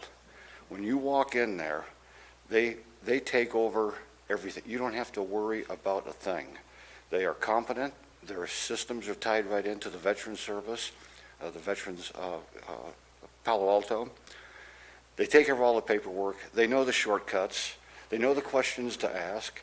If there's paperwork that you don't have, they'll get it for you. I was discharged from service in 1974. And I've been waiting for my records ever since. One call to the Veterans Services Department in 10 days, I had a big manila envelope come to the post office, and it was all my records. That's how helpful, and I needed those records. That's how helpful they are. When I told them about the traffic problem getting to Livermore on 580, which sometimes takes you 7 hours to go 6 miles, they suggested, well, we can transfer you to Mather. They make everything easy for you. They're professionals. And through the whole veteran system, and it happens right here in San Andreas, when you walk in, the first thing they say to you is thank you for your service. And so I feel compelled to thank them for their service back to us. It was my honor, my responsibility to serve. These people go way beyond. And I told them I would praise them for my entire 3 minutes, every time the subject comes up, that whatever you can do to help the Veterans Health Services that is funded by Calaveras County for the people who are taking care of the vets, please do it. There is not one veteran, and things have changed a lot in the veteran system, had a bad rap for a while. But starting in Washington, D.C. with President Trump, the Veterans Administration has been modernized, it's been expanded. There's a whole new attitude. It's not just people showing up because they got a government job. People are showing up because they want to take care of a veteran. And when you go to Livermore, you see veterans helping veterans. And it's just great to have that experience in Calaveras County. And I want to thank you and the ladies over at the Veterans Office. They do an excellent job. Thank It's you. just a pleasure working with you. Thank you very much. Other public comment? Seeing none, I'll bring it back to the board. Is there further discussion or a motion to approve? So moved, sir. By Supervisor Stopper, is there a second? Second. Second by Supervisor Toffenelli. All in favor? Aye. Aye. Opposed? Passes 5-0. Thank you very much, Susan. Thank you, Susan. Thank you, Susan. Susan, on your way out, if you could talk to Ms. Gonzalez. Yes. Thank you.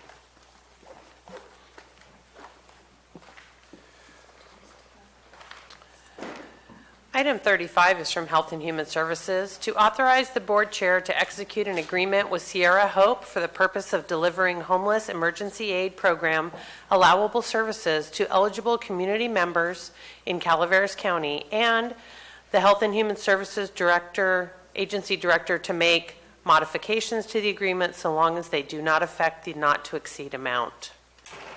Thank you. Who is presenting on this item? Good afternoon, Marcus Munoz, HHSA Fiscal Administrator. So on October 8th, 2019, the board received an informational update on community-wise housing and homelessness-related strategies and provided direction to HHSA regarding where to take the homeless emergency aid program services. This contract is a result of that discussion. This contract provides services in our community to residents that lack stable housing, and they may include services such as homelessness prevention, motel vouchers, rental assistance, and so forth. So any questions? questions from the board? Public comment on this item? Sir?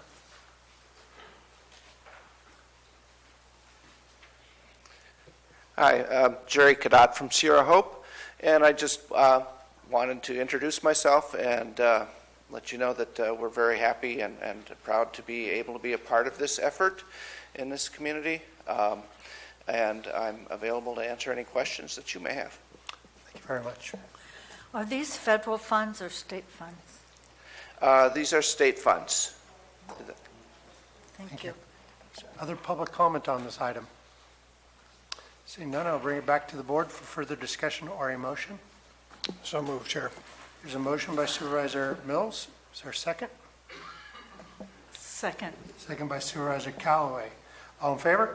Aye. Opposed? Passes 5-0. Thank you very much, both of you.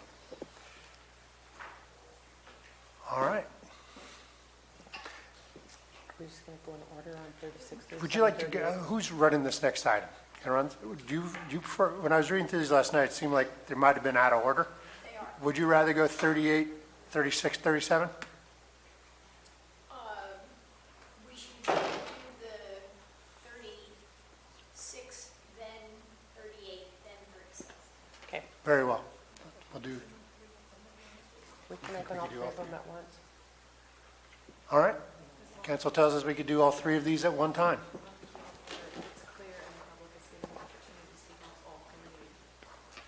Sound good with board? Okay. Okay, so I'll read all three into the record. Item 36 is from Health and Human Services to conduct a public hearing for the purpose of soliciting citizens' views to set priorities for the potential submission of a community development block grant application to the State Department of Housing and Community Development in 2020.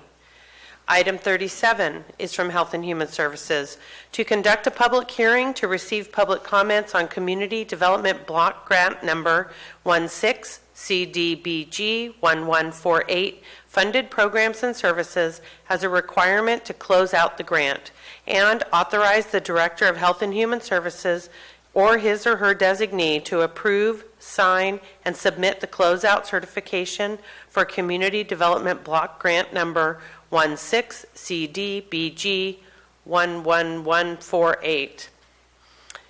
Item 38 is from Health and Human Services to receive a presentation regarding the 2019-2020 Community Development Block Grant Call for Projects process and direct staff to initiate a call for projects. Very well. I'm opening a public hearing. We will be taking item 36, 37, 38, and this and one presentation, and there'll be a single motion for all three of those items. Okay. Good afternoon, Terry Cox, Cox Consulting.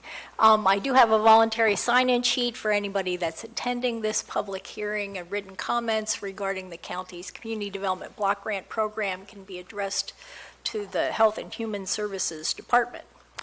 So we'll start off with soliciting projects for the 2019 and 2020 cycle of Community Development Block Grants, or CDBG. These go to the State Department of Housing and Community Development, or HCD. Now, that being said, CDBG is in chaos at the moment. Everything is changing at the same time. So that includes the Notice of Funding Availability, or the NOFA, which is what they put out to solicit projects from the cities and counties. So they do expect the NOFA to be issued in the middle of January. However, most of the other details are still a little vague. They think that the total amount that a jurisdiction can request is $3.5 million.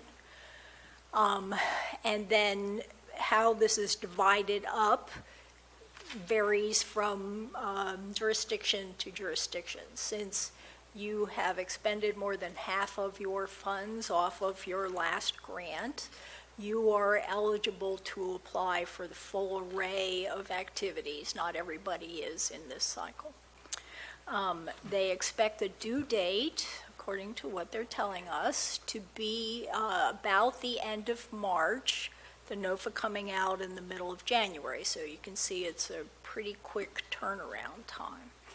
Now, the eligible activities are the same that they have been in the past. So they're home ownership assistance, housing rehabilitation, public works, community facilities, public services, economic development, and planning grants. So there will be a cap on the total number of activities. In the past few years, it's been 3. We're not exactly sure what the cap will be this time, but it'll be roughly the same as the last. Now, there is one big difference this time, that in the past, the county had one shot at it. They made their selection of activities. It went in on a specific date, and then either you got all the money or you didn't. So this time, that process is the same for the activities that go in at the end of March. However, they separated out public works and community facilities. And they're going to do that through a new process this time. It's an experiment. It's likely to have a few issues before they're all done. But anyway, they're going to do it as an over-the-counter process. That is, they will open the doors for applications, so they say around the end of February, and then you can submit projects after that until the money runs out. So they figure maybe 6 months to use up all the money, but it'll just depend on the projects that are submitted. Now, instead of having a public works project or a community facility that comes in with preliminary design and a budget and timeline and those pieces that would have been what you submitted in the past, now they would like what they call a shovel-ready project. That is a project that has full plans and specifications and has completed HUD's NEPA process. So even if you would have done CEQA environmental with the federal cross-cutting overlay requirements for the State Water Resources Control Board or USDA or some other agency, you would still have to go back and do HUD's NEPA process. And that not only has to be complete, but the noticing has to be done and it has to be approved by the State of Housing and Community Development before you submit. So, you know, we're working on the end of December. In order to get that done by the end of February, anybody who's familiar with the NEPA process will know that this is pretty tight fit. So in that it is an over-the-counter process, you would just get your project done and then submit. Now, for all other activities besides those, you do have to have your full application together, approved. There will be another public hearing. The board would have to authorize a resolution to submit the application, and then that would all be done by, the end of March is what they're saying. So this public hearing opens that process to take citizens' comments about possible projects. The second component that we had here in our public hearing was to actually issue the call for projects. So in the past 6 or 8 years, every time the county has done a new submittal, they did do a call for projects first. So there would have been a notification in the paper. Any interested citizens or agencies would be notified that this was available. It would go up on the county's website. And this particular one, if you authorize it, would be due January 3rd, 2020 at 12 noon, not 5 o'clock. And there will be a meeting to answer any questions about the CDBG process, and as far as we know it at this point, that will be at the Sequoia Room in the Health and Human Services Building on East St. Charles at 11 o'clock on the 18th of December. So also, people can call Chris Redmond at the Health and Human Services Office, and all this contact information is in the call for projects form. If you're doing something other than public services or public works / community facilities, it's probably best to call me. And my contact information is also in the call for projects. So would you like to take public comments about this part now, and then we'll do the closeout on the 2016 afterwards? Yeah, that's great. We'll do the public comments on CDBGs and soliciting citizens' views. So, citizens.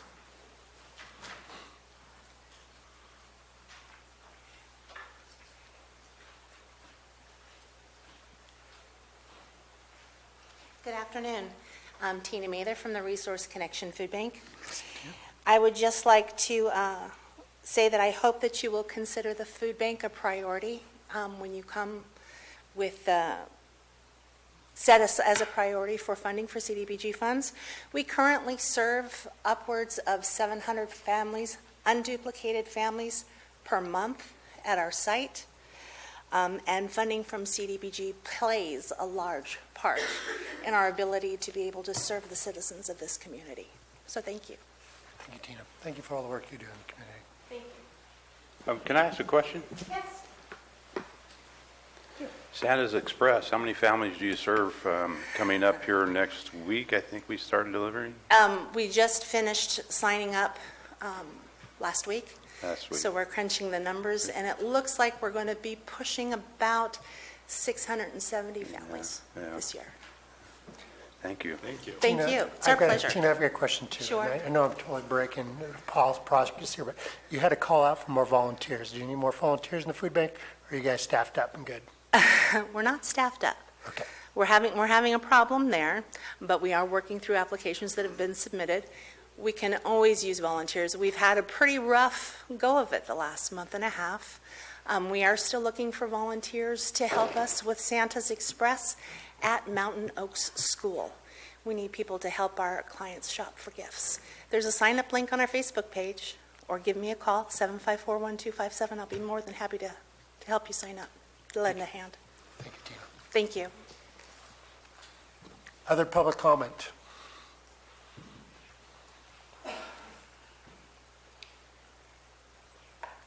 A lot of times when you hear a presentation, people think that everybody knows what all these things are, community block grants or whatever.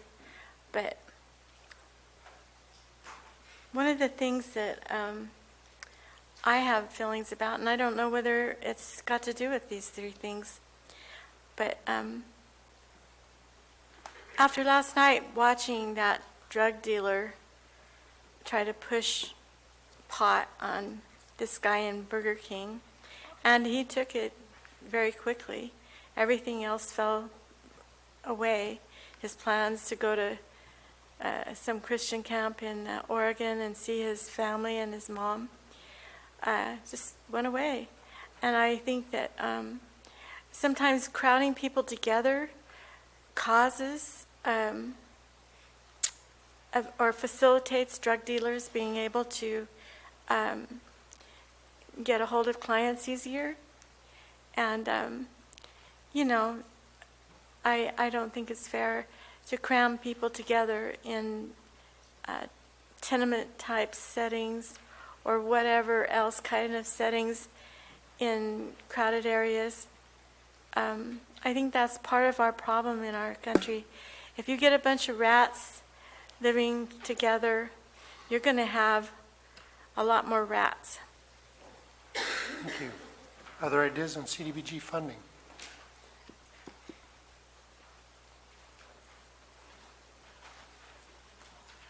Anthony Worster from McCallamy Hill.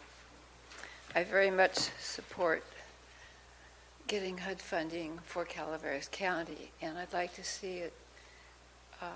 I haven't worked with any nonprofits here, but I do know that at least, I don't know if it's still true, but a couple of years ago, our CCWD, CPUD, and our other water agencies could have gotten HUD money for infrastructure to replace broken lines, put in new lines, extend lines, etc., if they hired low-income people and trained them. So I'd just like to say that I'm not up to speed. I haven't read the very latest regulations. I'm about 2 years behind, I think. But if there is some way that that could work out, I'd just like to suggest it as something to look into. And the other thing is, for the people who lost their homes in the Butte fire and still have not a home, if there's some way that the CDBG funds can be used now to help them, that would really be excellent. Or to partner with Habitat for Humanity, who I understand has gotten a huge amount of land from a billionaire donor. And it would be really great if there was some assistance there for maybe along with Habitat for Humanity for people to build their own homes. And one thing I know for sure, if you work on your home yourself, you tend to take good care of it. If you help build it, you're not going to wreck it. And I've gotten police department feedback on the type of programs that are good. And what they say is it's really wonderful to have people dispersed. In other words, if you can put up a home in between two homes of working people, then it gives the person who is poverty level and who is able to move in there really inspiration. They may do yard work or whatever for the neighbors, and it gives them hope that they can achieve something. And I'd just like to put in my 2 cents that all 3 of those things that I mentioned would be really marvelous for Calaveras County should we be able to do that. Or also if we could partner with Department of Ag and go in what they used to call their 504 program, which is rehab of single-family homes owned by poor people who cannot afford to do the repairs anymore. So I'd just like to toss those things out there. I don't have answers. I don't have a bunch of groups that are ready to go on these, but I'd just like to toss them out as possible things to consider. And if you folks know of somebody, you can pass the word. Thank you very much. Thank you. Other public comment on this grant opportunity CDBG? Seeing none, I'll bring it back to the board. Before you close the public hearing, I have some questions. Absolutely. Fair enough. We have some Hi, questions. Ms. Cox. I wasn't really clear. CB. Cat, dog, boy, girl. Yeah, right. I should, CDBG, should know after all this. About planning grants. So if we do a call for projects, those are supposed to be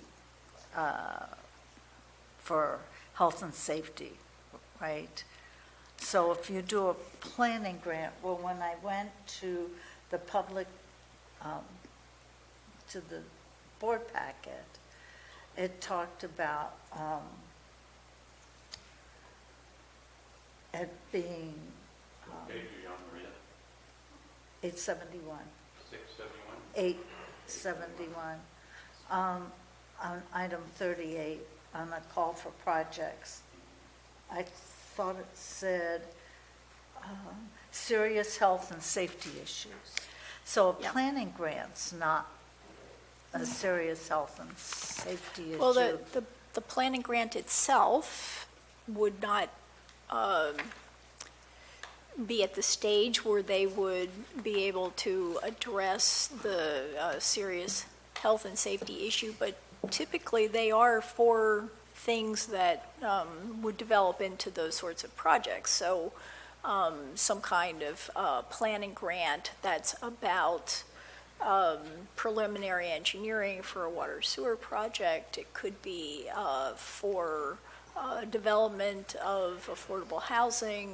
It could be, and all of those things they would consider in the realm of health and safety issues. So if I'm interested in a planning grant for a sewer extension, would that be applicable under a call for projects? A solar extension No, sewer expansion. Okay. Yes. Yeah, that's the kind of thing that they do with planning grants. Okay, and the other thing I wasn't clear on that you talked about on the NEPA project, do we have to have all that done prior to submittal, or we can submit, and then if we get it, we can do it? For a planning grant, that's an exempt activity under NEPA, so that's a pretty easy thing to do. But for an actual construction project, yeah, you have to have the whole thing done and approved by HCD. That's an awful lot of work and expense for a submitting agency without any guarantee of a return on that investment. Well, that's what the planning grant's for. And they're talking about possibly at least 100,000, maybe up to 200,000 to do that, and you could use that for your engineering and for your environmental review. Sometimes that's not enough, though. Okay, thank you. Is that it? Anybody else like to ask questions or make comments before I close this public hearing? Very well, public hearing is closed. Now we have it back to the board for action. In a single motion, we can accept all three of these items, including the sub-parts for closing out the grants. We didn't quite get to that part. Okay, go ahead. So, You want me to reopen the public hearing? we didn't deal with the closeout of the 2016 grant yet. Public hearing is reopened. Okay. Please continue. Yeah, so one more quick step. So all grantees are required to have a public hearing at the end of their grant so that citizens can make comments about the activity. So that's what this step is taking care of. And the specific activities included in your 2016 grant were food bank, dental services, and housing rehabilitation. The food bank served 5,982 people. The dental services did 133, and the housing rehabilitation program, and this was also in the Butte Fire area, did 3 households. So I'm happy to answer any questions about that Any also. questions from the board on the closeout of this grant? Any public comments on the closeout of this grant?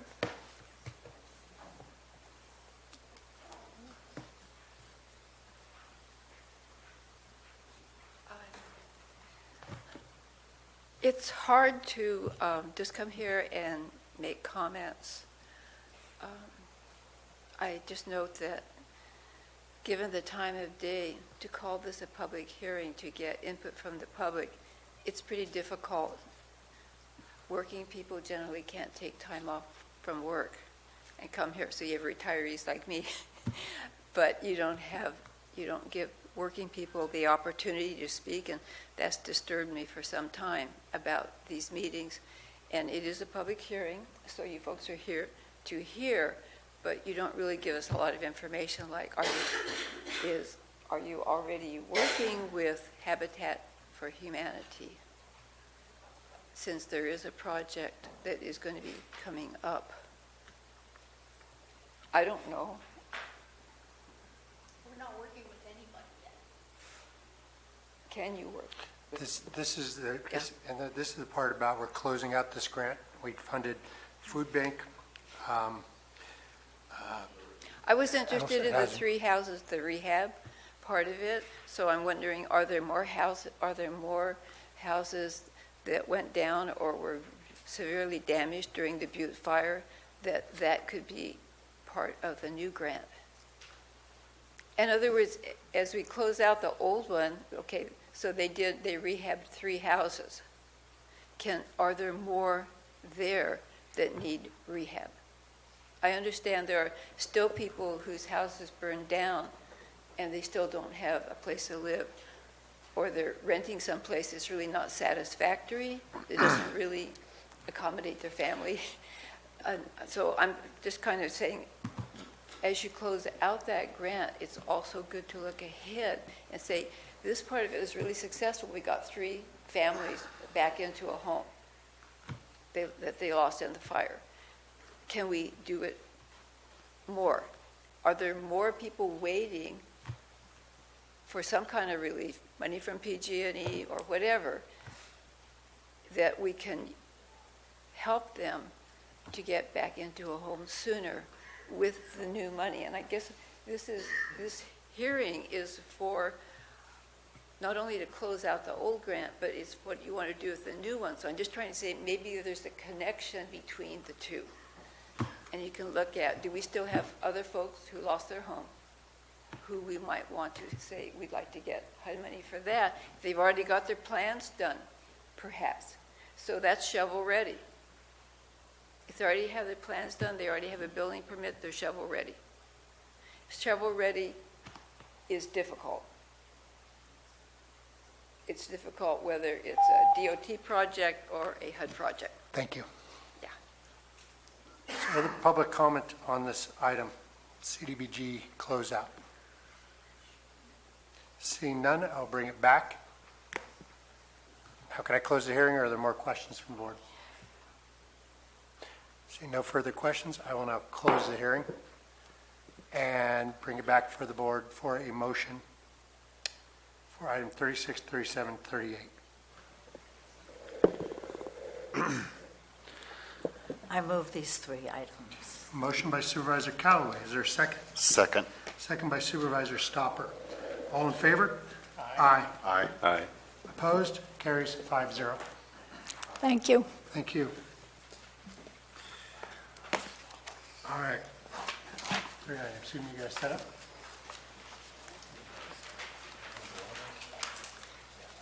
All right, we're going to take 2 minutes to set up for item 39. Stand up and stretch your legs.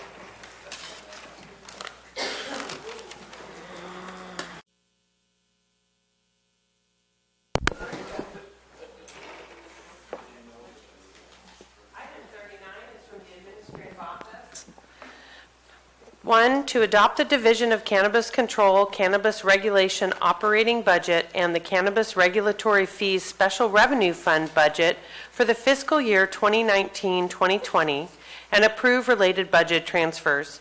Direct the Auditor Controller's Office to post said budget transfers, and authorize and direct the purchasing agent to adjust the fiscal year 2019-2020 capital asset schedule to include a vehicle in the amount of $25,000, a vehicle radio in the amount of $3,050, and an identification card machine in the amount of $10,246. This action requires 4/5 affirmative vote of the Board of Supervisors. Thank you. Mr. Alt. Good afternoon, Chairman Garamendi, Board of Supervisors, and members of the public. Thank you for giving me this opportunity again to present the Cannabis Regulatory Operating Budget. Before we get started and I dive into the content, I want to make clear for the public's sake that when we had a poll at the end of last meeting to bring this item back, the next day was our board deadline for these items to come forward for this particular agenda. So I'm sure everybody has noticed that's exactly the same content that we had on the last agenda, but I wanted to make clear that we hadn't had opportunity to make adjustments, so we just renewed the item.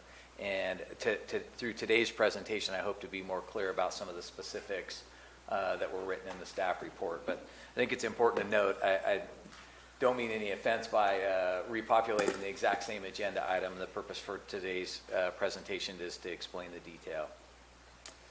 So real quickly, I think one of the first most important things to touch on is recognizing the work group that's been putting a lot of time and effort into operationalizing what this program will look like and what the ordinance and the background program will look like. I won't go through all their names. They're in no particular order, no order of importance, but this is the group that has been meeting either every Friday for several hours or in small groups or in different collaborative ways to try and bring this program to fruition.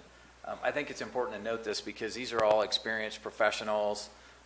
We trust them in the work that they do, and they're putting their best foot forward on this program as a program, regardless of what the content of the program is. I can't tell you what anybody on this work group thinks about cannabis or cultivation or whatnot, because we're not talking about that in this work group. We're talking about how we're going to operationalize the program that has been approved by the board.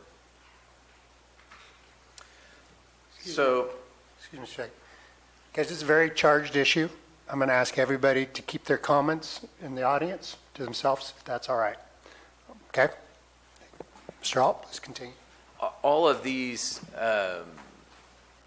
graphics that I'm going to show today are in the staff report. They're in the fee studies, et cetera.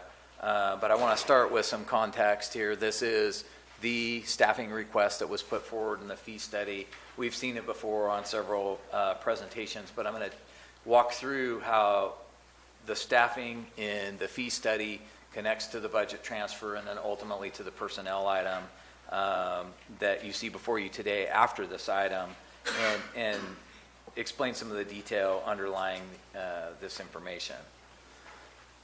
So along with the Excel spreadsheet, this is the backdrop on the budget item that's in your board agenda package. And I know you can't see that well right now, but I'm going to go down into very specific views and talk about how the Excel spreadsheet in the fee study and the staffing that's been requested ties to this budget transfer that's excerpted here directly from the board agenda package. In the budget, you'll see that for permanent personnel, it's documented that there's a little over 200,000, about 228, I think it is the number for permanent personnel in the cannabis regulatory budget. I got a little excited with the highlighter here. This position, which is me, is already budgeted in the CAO's budget, but the $228,000 are these positions: the program manager, the department analyst, and the admin assistant. And I'll show you where those are at in the budget. Again, I know this is difficult to see, but I was trying not to pull data out where you can't tell exactly where it's coming from. So if you look in the board agenda package, you'll see the 228 there. So all of the permanent personnel in the CAO's office is reflected in that particular line item in the budget.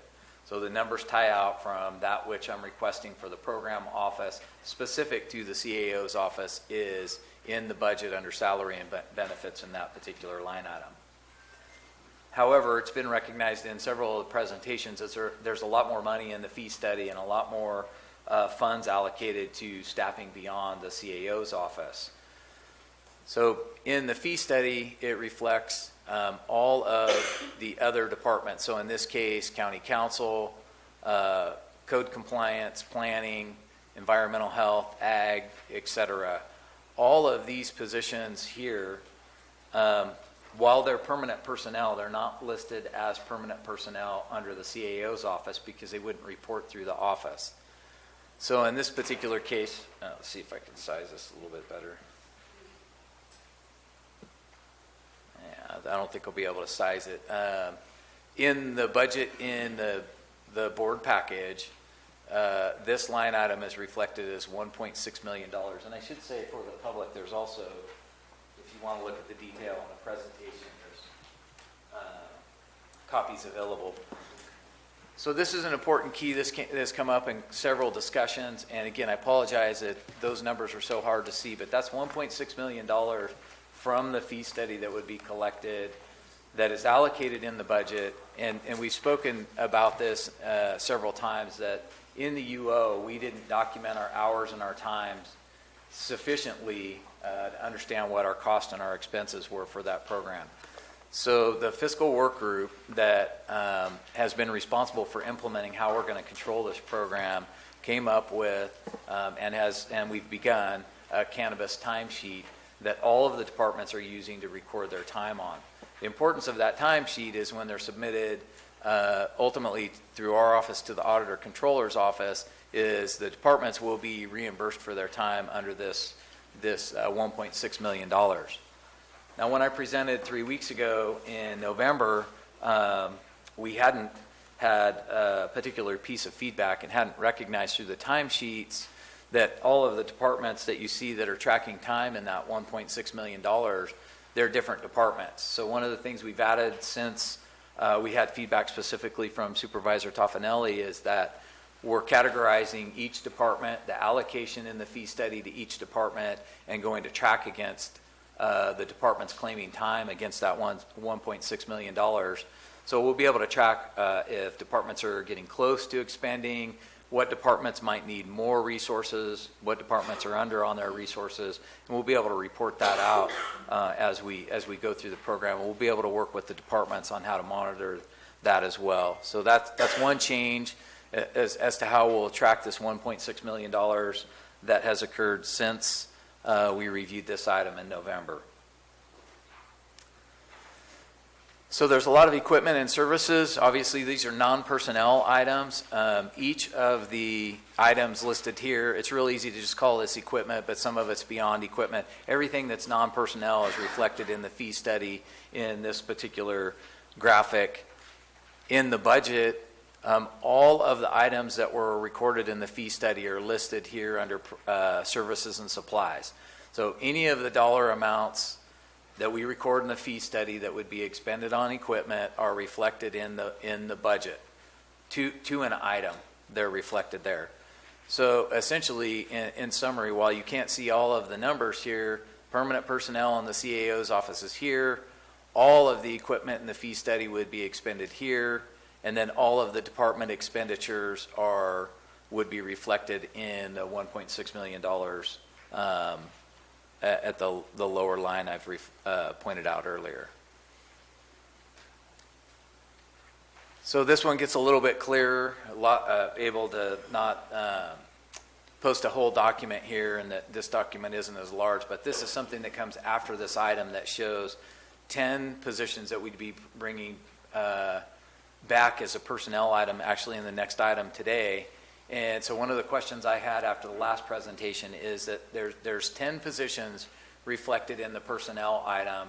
So how is it there's so much personnel in the presentation that you've seen that I've highlighted, and there's only 10 positions moving forward?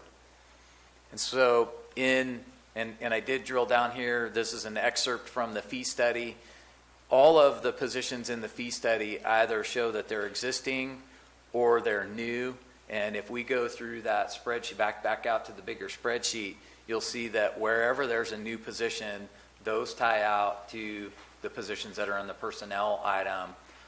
So we go from the larger request, permanent personnel, we reflect them in the budget, and then there's a subsequent personnel item that ties out exactly to the positions that are new positions, with the exception of extra hires. Extra hires are already, once we approve the position title and whatnot, we don't bring those back to the board. So the permanent positions that are not coded in the fee study as extra hire, they're not listed on the personnel control list, and they aren't in any of the other budgets that we bring forward as either. And so that's why there's a difference between the 10 positions that are listed on the position control list versus the, much longer list that's in the bigger budget. And I'll skip back to that real quick. You can see there's quite a few positions that are extra hire listed in this budget. So those positions aren't specifically listed in the personnel item here, and that's why there's only 10 positions here, even though there's a broader list back in the fee study. So some additional questions that we had or I may have created in my last presentation is what happened to the staffing from the urgency ordinance. And so we've gone back and tracked those positions. There were 25 positions total. 11 positions were moved or deleted. What I mean by moved is there may have been personnel in a UO-funded position, but ultimately they were moved in either through a competition or transfer into a position that was open in a general fund budget.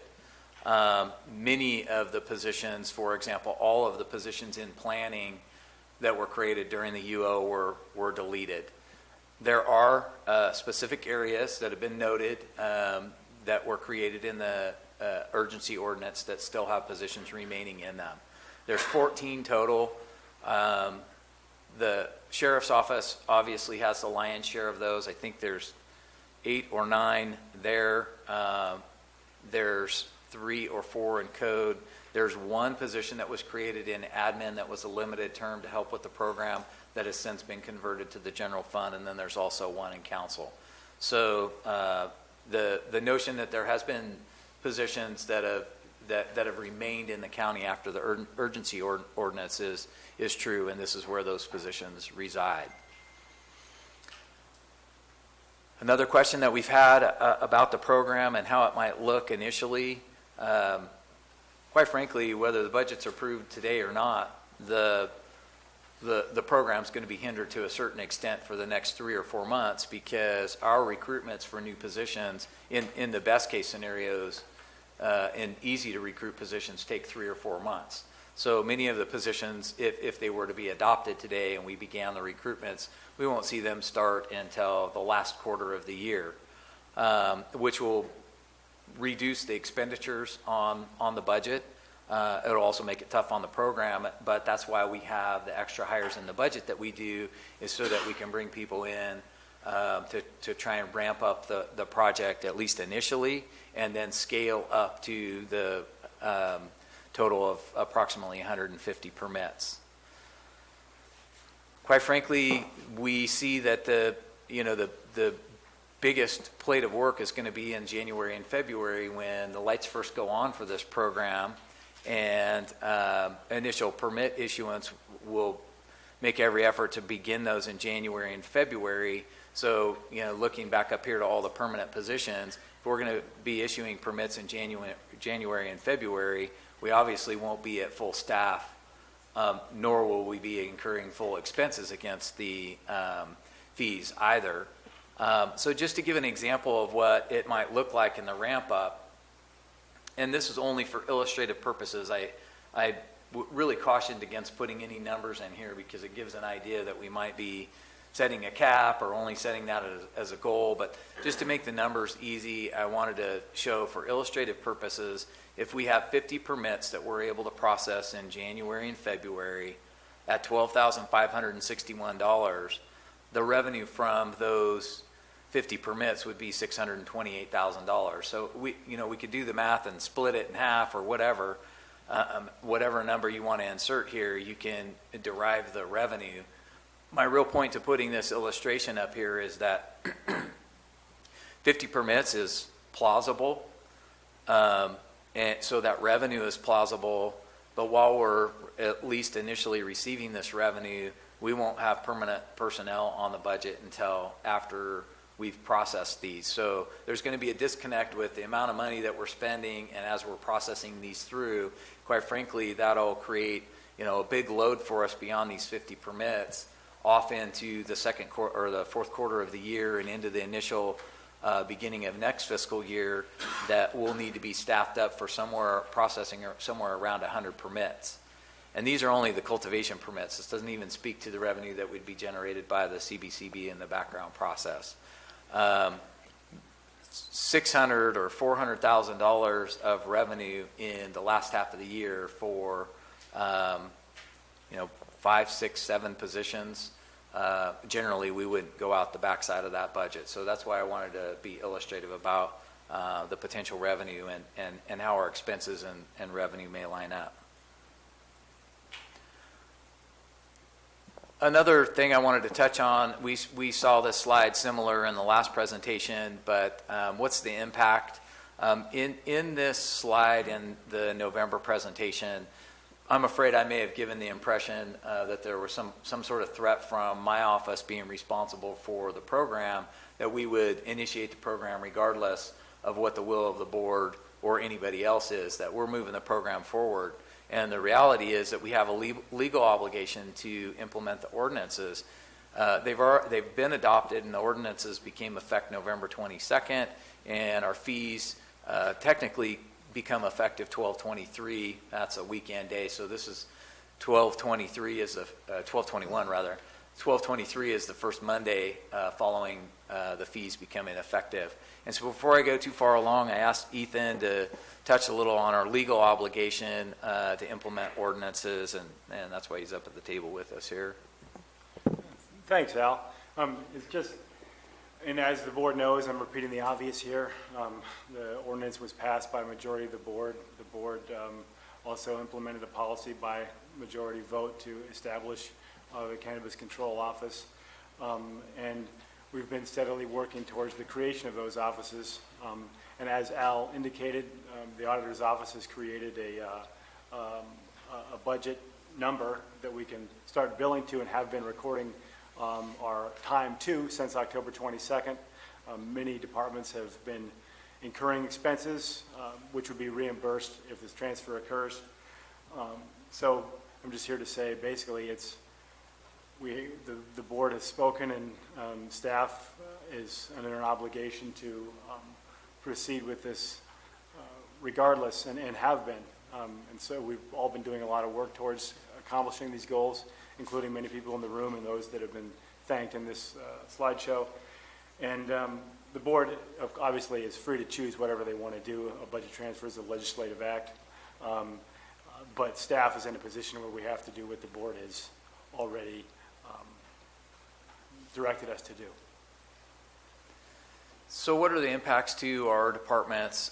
Given our legal obligation, whether or not we have a budget, frankly, we'll perform the duties identified in 17.95 along with all the other departmental programs. If we don't have a budget and we don't have the staffing to support the program, then the efforts will be divided among existing and new. Oh, certainly.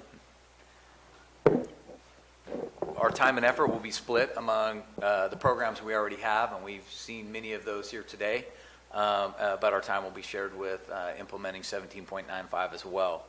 The majority of the initial staffing would be in, along with planning, but Cannabis Control Office would be virtually left unstaffed. And I don't say this lightly, but in one of the meetings, Supervisor Toffanelli was giving us his feedback, and he said, you know, what are the options?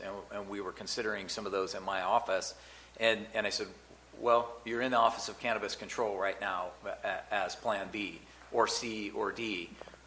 We won't have the opportunity to start the office as has been authorized by the board. So the duties that we already take on will be shared across implementing this program and all the other duties that we have in the office. I'm concerned also that in some of the equipment that's been put forward, there's safety equipment, training relative to cannabis and things like that, where, you know, we recommended the equipment necessary to offer us the opportunity to have a strong regulatory environment. And so we'll have to scramble for where those items be purchased from existing budgets if we can find capacity. It's going to create a competition between, you know, what the original intent of the budget was for certain equipment and us, you know, repurposing it for cannabis. So I want to come back to this last slide before I open it up to questions. I want to reiterate that I've really enjoyed the opportunity to work with this group of professionals and how they're moving forward with the understanding that it's our obligation to put a program together regardless of a budget or anything else. We're working hard to create a streamlined process. Frankly, I think some of our discussions are going to influence all the other work we do in permit issuance across all of our land use departments because of some of the work that we've done in this work group. And for one, I want to say thank you to the group and their commitment. I want to say thank you for their hard work, and I'd really appreciate if they had opportunity as we go through this to be able to tell you how this program and the budget will ultimately affect their departments if it is not in fact approved. And with that, I'll open it up to questions. Questions, or you want to, Supervisor Toffanelli, you brought this back, but are there any, do you want to listen to staff have anything else they'd like to add? You guys have been intimately involved in this. I see a lot of the work group back there in the corner. Well,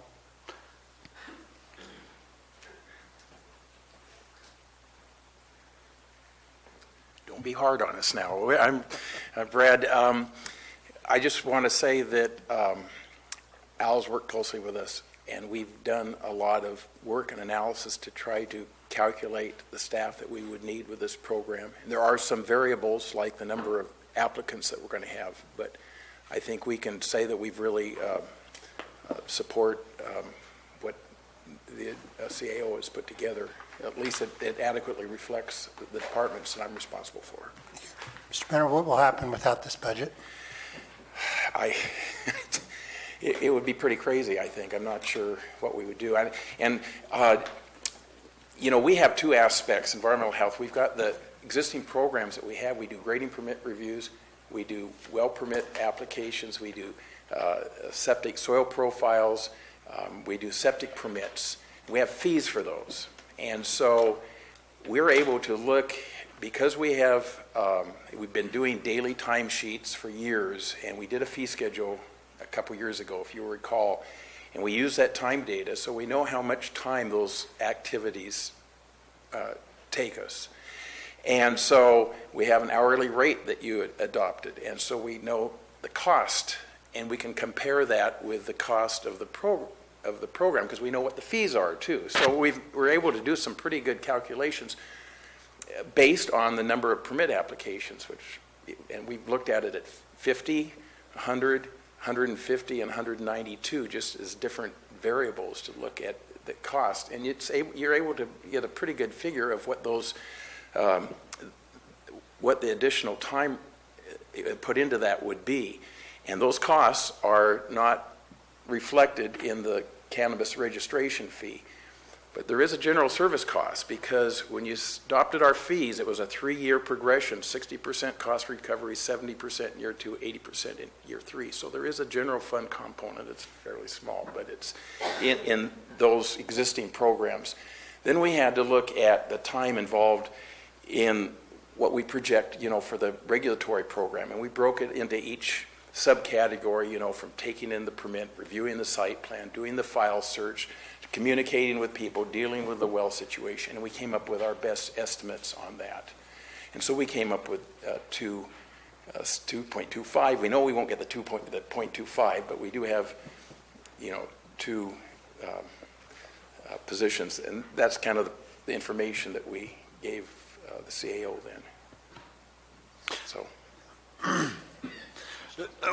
Thank you for that, Brad. That's coming to the point. No, I have some questions. I won't be hard. I promise. Okay. But that's enlightening to how you came to the conclusion and how you inserted and built those fees based off of fee schedules that you worked before and everything. So if you don't get those 2 positions because the budget's not approved, it will take away from other services. I'm asking if it will take away from other services if you need to work forward towards implementation of this as the ordinance has been approved. Yes, we have 2 kinds of services. We have the services where people come in and demand permits, reviews, and things like that, like the well permits and septic permits. Then we have the services they don't really want to see us, for the facilities and businesses that handle hazardous materials, for the restaurants, for the public pools, body art. Those are the things that tend to get left off. And I understand there's a neighboring county that hasn't done food inspections for some time, and we hate to leave those things off. But that would be the first to go, as we would struggle to meet this demand workload. Thank you. Mr. Oliver, would you like to pitch in on this?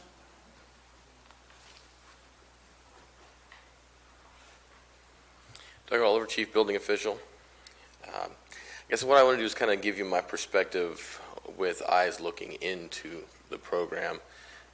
In a previous life, I was involved in drafting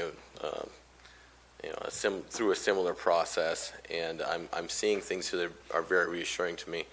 The first thing I want to point out is a few years ago, when this was all firing up at the state level, I attended a symposium at the state with Sacramento, and one of the things that struck me as something that was understood amongst every organization that was adopting cannabis regulations for commercial, and that was get the staff now, the money will come. Now, whatever that amount of money was regardless of the program, if it is adopted, you have to have the people, just get the people. But I understand, looking in on this program, that there's a concern. There's a concern about being able to handle the workload. There's a concern for the product you're paying for, the budget you're adopting. I'm hearing from every board member through the course of the last 3 or 4 meetings that what are we getting for this? What I'm seeing in this organization, this discussion, is a unified mindset amongst the department heads here, where this is no longer special. There's an ordinance. There's a permit requirement. It's a permit. Not only is it a permit, it's a permit that has processes very similar to business licenses, occupancy inspections, building or planning reviews. It's no longer special. It's something we all know how to do.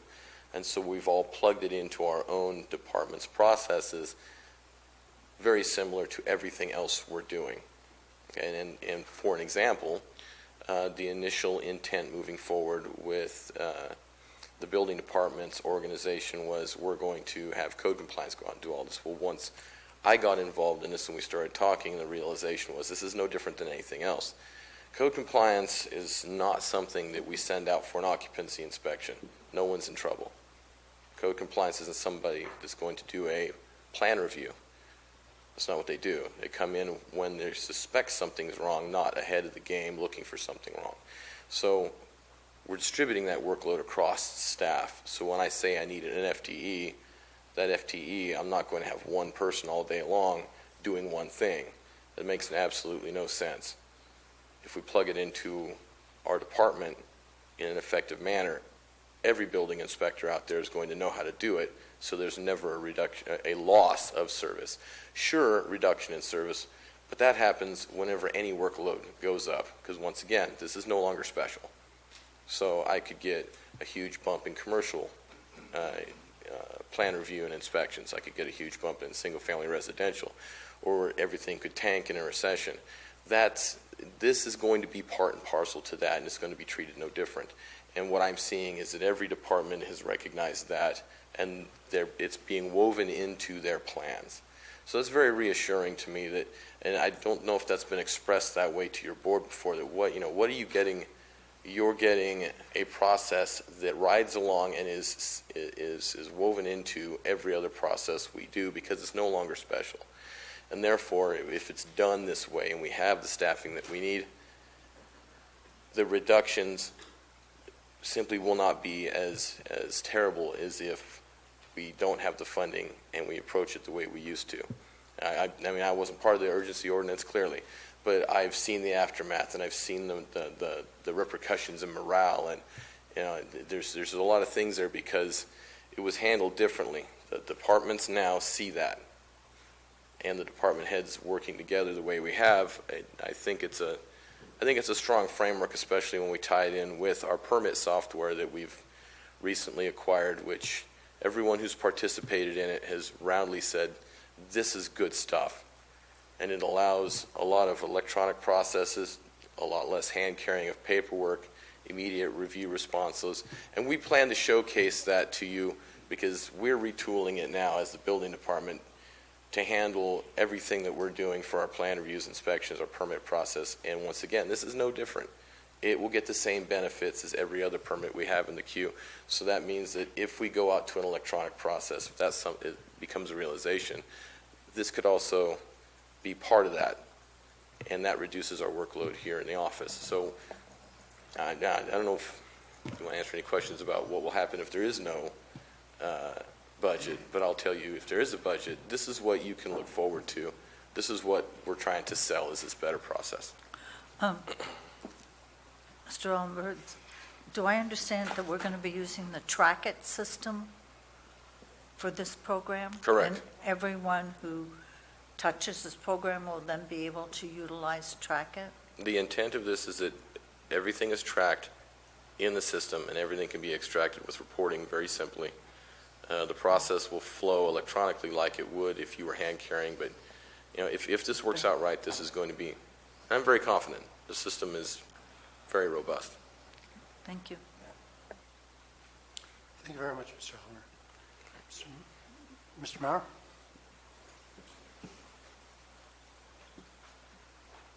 I'm just really available if you have any questions of me, but I think there's a couple of points that we have a responsibility to process applications in a timely manner. I have a staff of 7. We receive somewhere between 75 and 150 applications a year of all kind, everything from a special event permit to a major subdivision.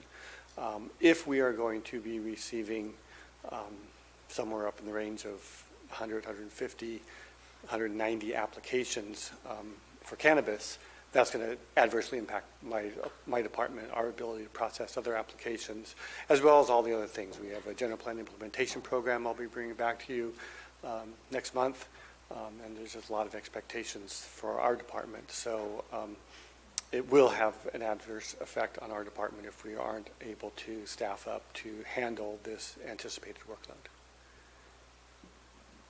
Questions? Thank you. Thank you.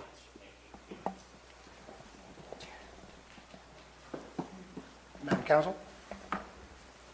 Since department heads are chiming in here, I figure I would take this opportunity as well to, considering we were very hands-on with all of the other departments through the implementation of the UO, we did a lot of learning as far as what worked, what didn't work, what was needed, what didn't ultimately get built out in the implementation of the UO.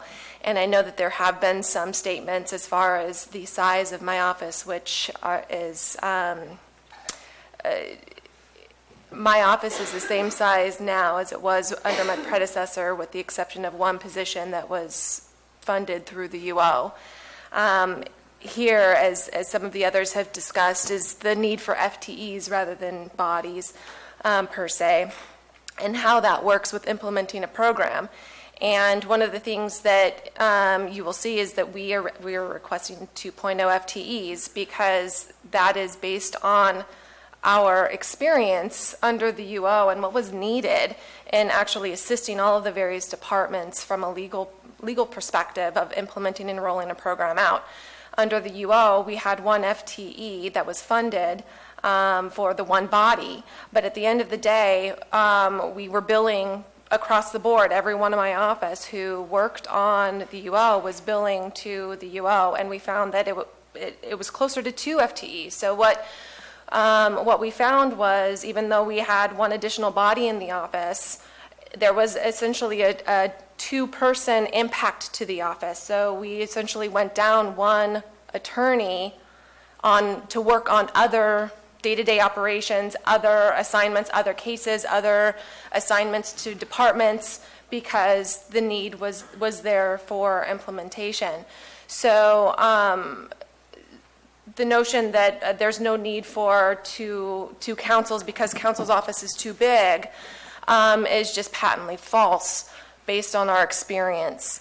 And my hope and my request for the 2 FTEs is to get back to where the core staffing level that this county has historically seen within the Office of County Counsel, which is 5 attorneys and 2 paralegals, will be able to focus on day-to-day operations, cases, assisting clients, handling all aspects of legal matters that are not related to cannabis, and allow for the 2 FTEs that are provided in the fee study to really focus on assisting the departments that are implementing and rolling this program out, so that we don't see as much of an impact across the board for departments, particularly within my office, on the overall implementation of this program.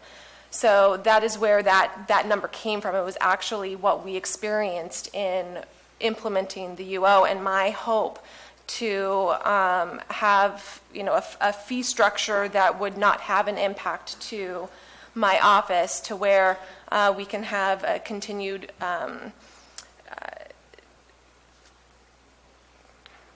working on things that are not cannabis related issues and not having an impact to those assignments like we saw under the UO.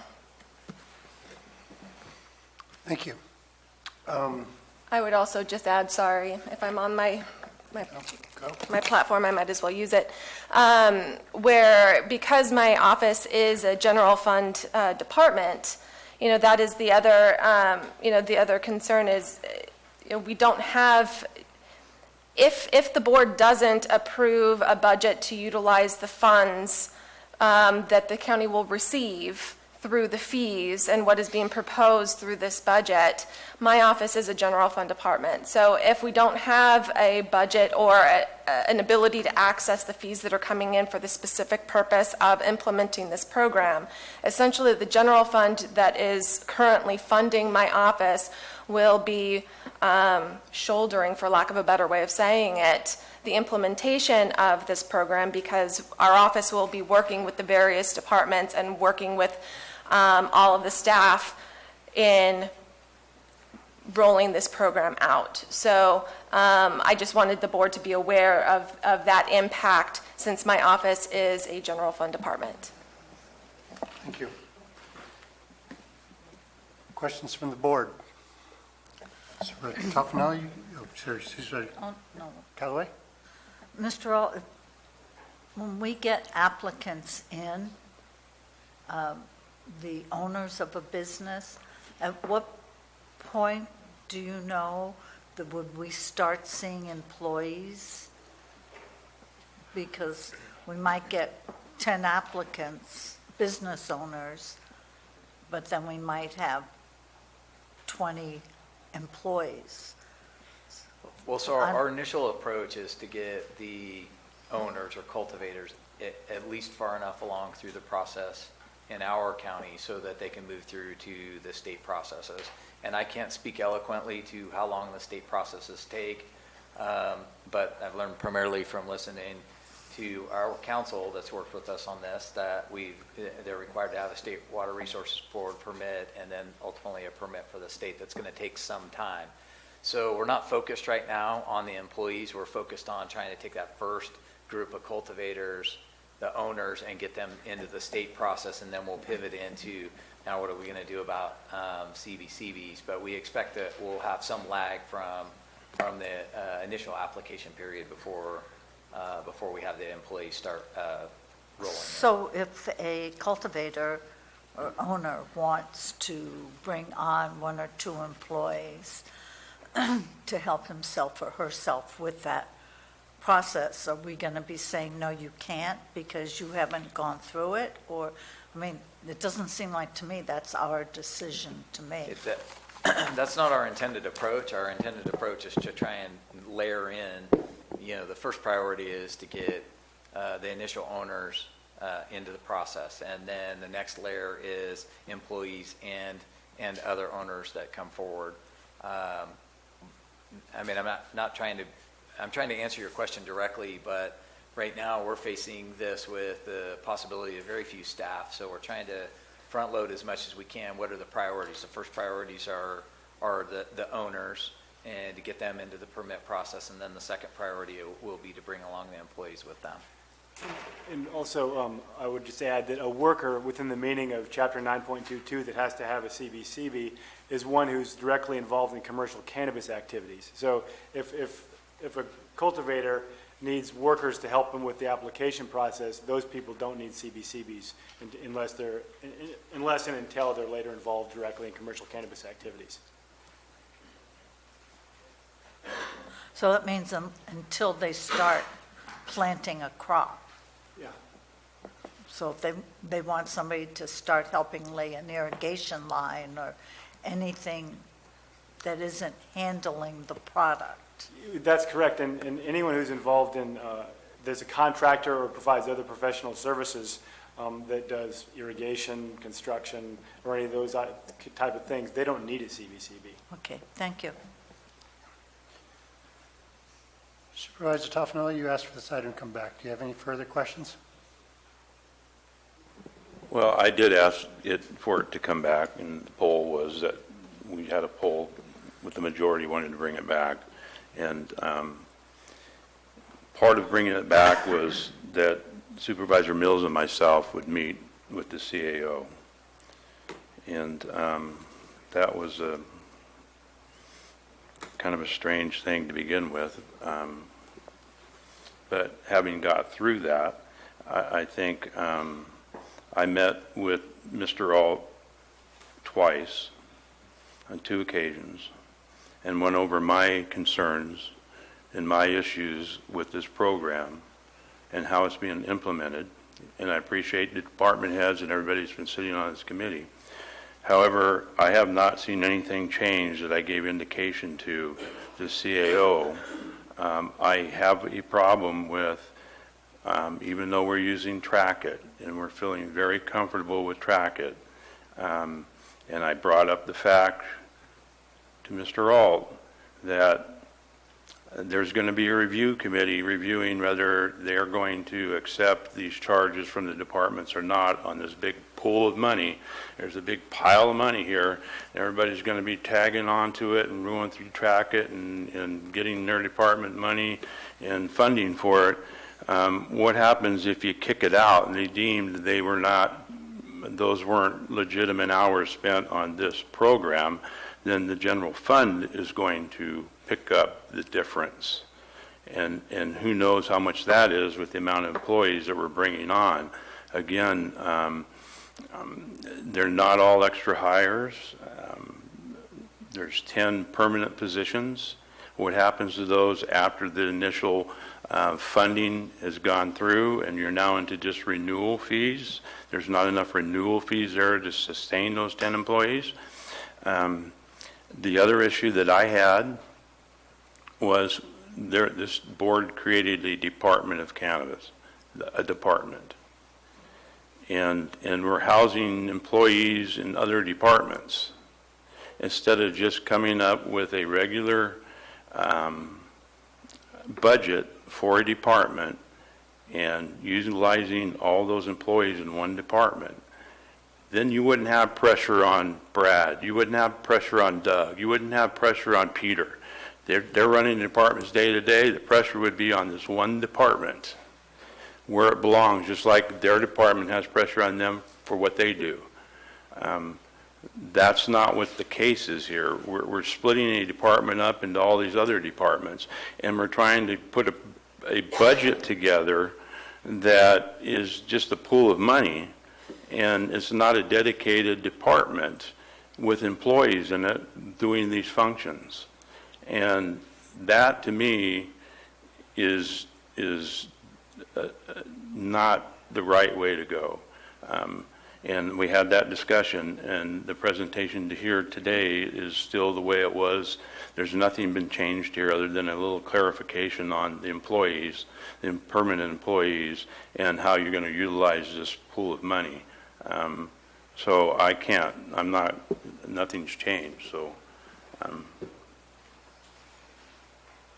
I can't support going forward. I don't know how Mr. Mills feels. He was there for only one meeting. It was only part of the time. So maybe you have something to add? Thanks for the setup. Well, as I said before, I think that there's some university out there that should take a business administration course and do a study or a course on how not to put something together in government. This is it. There was no feasibility study done. I don't need any Excuse laughing me. in the audience, please. Supervisor Mills, I'll take care of it. Audience members, if you please not do that. Talk. Thank you. Supervisor Mills. Appreciate that. There was no feasibility study on this thing done, and usually when government starts anything, the first thing they do is decide whether or not it's feasible. The second thing that they'll do is an economic impact study to determine whether or not there's viability in the long term for whatever that project is. I don't care if it's cannabis or it's putting pipe in the ground. If you're in a private business or you're in government, everybody looks at the same thing, is when the widget is finally out there in the public, is it something that is viable in the long term, and is it cost effective? But we have never seen the numbers on the cost to build this project. We have never seen the costs of outside legal counsel to be involved in this project. Yet we want to charge fees strictly based upon the number of staff we're going to put here after the fact. There's no Gantt chart. There's no real timeline for here's the money coming in, here's the staff I'm going to need to do what needs to be done in these particular functions at these particular points in time. So in year one, here we are, we've got a disconnect between what are the fees that we're going to receive and when will those actual expenses be incurred.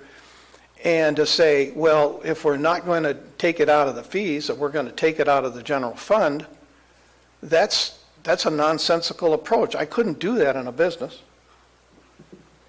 Remember before, the sheriff, the DA, there was many people in the staff that made some very lengthy suggestions on what they felt could be done to make this work. I don't see any of those suggestions were accepted. In fact, all of them in my world were rejected. They talked about capacity. They talked about the staffing, the equipment, the training needed. But the biggest thing that the sheriff talked about, and that struck with me, was the lack of mitigation or remediation. Are we really discussing anything about complying with the ban prior to accepting some application and issuing them a license, or are we just going to let that slide? So I look at the amount of hours that were expended in the UO on appeals, the amazing amount of staff that was used on that. Hopefully this program won't be able to duplicate the amount of appeals and time that the Planning Commission and the board spent on those people that were rejected. All of this at this point is the cart is in front of the horse. And I believe that if we want to do this and people are willing to listen to at least one other supervisor besides the three that are approving of it, then let's sit down and let's talk about it. But it cannot be a my show or no-go situation. So I think Gary and I, in our attempt to talk with the CAO about it, I know that CAO Alt agreed with many of the things that we had said and understood what we were trying to say. But the bottom line is that the money has to match the need at the time that the need presents itself and our ability to perform. We don't do that, we're back to another urgency ordinance on steroids, and it will be an unfortunate result. Thank you. I'll make my comments, and I should probably let Supervisor Stopper go first, but sometimes I feel like there's two parallel universes happening here. Because when we talk about the cost to build this program, perhaps I'm one of the people who actually read the fee study that outlined exactly what the costs were going to be. I'm sitting here after 3 years of listening to everybody say, trust our staff, trust the professionals in the room. Professionals are in the room and they're up there and they've been part of this, and they came up with a very clear study, a very clear plan on how they can implement this in an effective way. There's consensus there. All suggestions rejected. I would ask specifically what suggestions for managing this program have been rejected that were put forward by staff that aren't in here now. I don't know of any. Cart in front of the horse. We've had 3 years to learn our lessons. There's no cart in front of the horse. We've lined this up correctly. We have the people that we have to trust as our professional staff telling us this is what to do. And if we don't do what we're legally obligated to do by putting this program in place, we are picking the pocket of everybody else in the county when there's no purpose in doing that. We have money. We have a plan. This shouldn't cost anybody in this county except the growers a nickel. And that is what I spent 3 years up here with everybody saying, what's this going to cost? And one of our public came up to and said, what's this going to cost? Well, guess what? We now know. The urgency ordinance wasn't perfect, but we do know how to account for our hours. We have a system in place. It's automated. I'm just not sure why you're insisting on voting against a budget that is going to keep people who are not cannabis growers from not having to pay for this. We must be on parallel universes because this is not how good professional work happens. Supervisor Stopper, you had some comments. Thank you, Supervisor Garamendi. The general fund comes up, and the general fund, without approval of this budget item, will be levied. Unfortunately, it should not be levied for this. it will come down to the very fact that general fund, within the confines of what's been put forward, department to department, can be transferred with a 3/5 vote based on what we approved earlier this year for the fiscal budget. So regardless, we will be just taking away from other services because you want to say no to a program that you can't agree with 100%. Well, look, we put forward a ban 2 years ago. It was a 3/5 vote. Mitigation or remediation, there was no mitigation or remediation in part of that ban. Mitigation and remediation are brought up in part of this ordinance. And this is part of effectively going out and hiring the people within the areas that need to go out and inspect those to make sure that stuff has been properly done.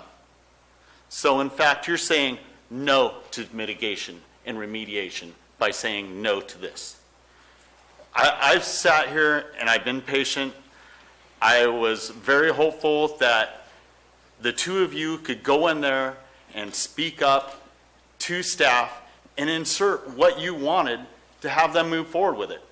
Mr. Alt, the CAO, just said, look, we brought this back forward because literally the day after the board was pulled, they had to put out the same thing.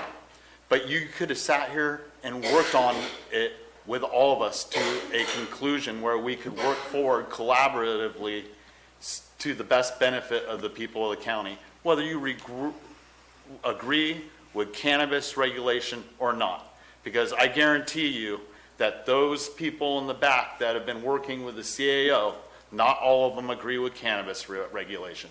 But you know what? They've done their job.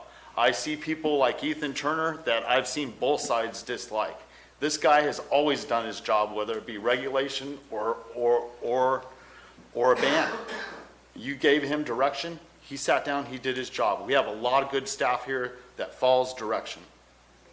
And if you guys would sit down and work with them like you had pulled the board for, I really think we would be in a better spot right now instead of hearing that I just can't approve of the same damn thing again. Supervisor Callaway? I don't see, I read the fee study too, and it was really no different than any other fee study that we do, whether it's a building fee or any permit fee, a planning fee. We go through that on a yearly process. The department will determine what the fee is. Maybe it now costs, with Track-It, it costs a little bit less for a building permit than it did when we established the fee. So with everyone charging their time to the fee, we will know next year when it comes time to look at the fee. Is this the right fee? Like, is it the right sewer connection fee? Is the right well fee? Is the right building fee? Is the right cannabis fee? And we can change the fee if it isn't correct. I understood what Mr. Tuffanelli said about wanting a department that was all-inclusive and everybody should be in that department. But if you're only using a person out of Mr. Banner's department 2/10 of the time, why do I need 2/10 of a time person sitting in the CAO's office? In that office, I just go to Mr. Banner's office and have that person work on it. So not all positions were full-time positions. And it's no different than any other department that utilizes a service of another department for a project. And of course, planning is a prime example of that. But not everybody who works on a subdivision project, for example, is in the planning department. So I think that we treat this like any other permit fee, and then we evaluate whether we've got it or we don't have it, the same as we would anything else. And if we contract with Mr. Banner or Mr. Mauer or Mr. Oliver to work one of their employees 0.25% of the time or 0.5% of the time. They do not need to be sitting in the cannabis department. And I'm sorry my two colleagues can't go aboard with this. I mean, is it perfect? Probably not, but it's as perfect as we could get it at this point in time. And it's an ordinance, and we need to go with it. And as Mr. Garamendi and Mr. Stopper said, the money's there, and we're going to be asking the other departments to pay the price. And so I don't think there's any action to be taken on this. Is there? We have a action, but we have public comment. Public comment. So while you guys are starving for money, it'll be sitting across the hall, unable to be accessed. Public comment on this item. On the what? You may begin. On this item, good. From being in the private sector and trying to understand how the public sector looks at this, where you're focusing so much on funding for different departments. And well, I see this as the county has people in it who are investors. Okay? As a taxpayer, I'm an investor. If I invested in anything else in the world, my family had pears, we had an ag business, pears and apples, and we had investors that invested in the business. So we put out all the information that we could possibly find and to show these people so they could be educated in what we were doing and how it was going to affect them. And if the bankers were the ones who said, they looked at our contracts at the end with the canneries. The canneries said, we will buy this percentage of their crop. This is how much we're going to pay. The banker said, okay, we'll give you a line of credit so you can perform everything you have to do in overhead costs and everything that's related to it. And so when you look at the public sector here, where you guys, you have a product that is going to be sold for a tax benefit for the taxpayers, for us in Calaveras County. As a taxpayer, I'm looking at this as an investment opportunity. So if the cannabis is sold and contracted at 3 different cannabis dispensaries, what if the dispensaries get overloaded? Then those people who are providing this product, this commodity, they don't have any other source of revenue. They can't sell it any other place. This is where you get, and this is where the county gets the tax revenue. As somebody who is an investor in the county, I'm looking at, this doesn't make sense. If they can't sell their entire product where I can benefit, looking at it as this is a source of revenue for us as a county, but they go and they take their product to the black market, we lose every avenue of income. Doesn't matter what the source of money is for all of the processes, because the bank isn't going to guarantee it. There's no way that a cannabis producer can pay his Measure C taxes, his sale taxes, everything that we're looking at as these $13 million is going to benefit the county. As an investor, I'm looking at the $13 million. How is that going to be guaranteed? There's no crop insurance like we could with the pears. There's no way to make this pay for the county as an investment. All this talk is overhead. It has nothing to do with the bottom line. As an investor, I'm like, this overhead is immaterial. It's just the way you guys run your operation. And the way we ran our operation at the ranch was I made sure that I had. Thank you very much.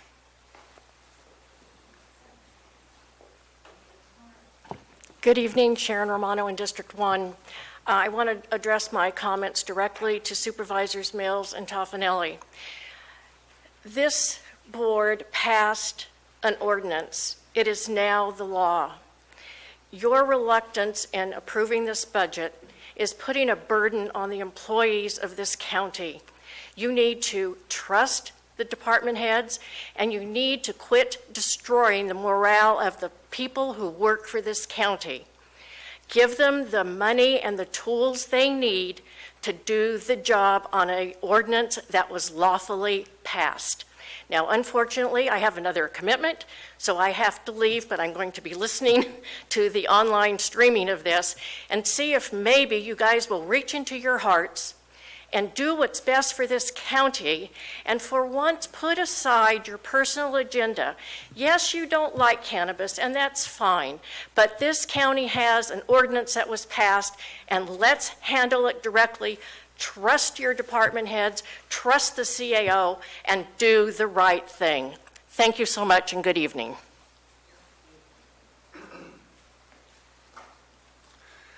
Well, here we go again. What I see in this plan and the attitude of everyone is all the CAO, Alt, and Megan, and some of the department heads, when they're talking about this problem, they're already baking in the excuses and the problems that they want to be freed from when this rat race falls apart. You don't have the funds to do it. The CAO has already said it's going to take 3 or 4 months to train people or find people. What are we doing in the meantime? You guys going to run ahead with it? We have a chairman that is running a pot squad that is extorting 2 supervisors on this board. If you don't forget your moral compass, we're going to use general fund people. We're going to borrow people from other departments. The lights are going to dim in this county from them doing something else, and they're not going to be able to provide the services. And when people call up and say, how come it takes me so long to get an inspector or get a permit, they're going to say it was because of Dennis Mills and Gary Toffanelli. That's not the way it's supposed to work. You know, just because they're looking at it reasonably doesn't mean they're doing it wrong. I went through the 10 employees, the 10 new employees, and I'm really a simple guy. And I looked at it as 1 year, 2,080 hours, down the columns. This is the original spreadsheet, because you staple paper together. Went through it all, extended the lowest rate and the highest rate for 2,080 hours all the way down. And then compared it to some of the numbers that we're getting from the CAO.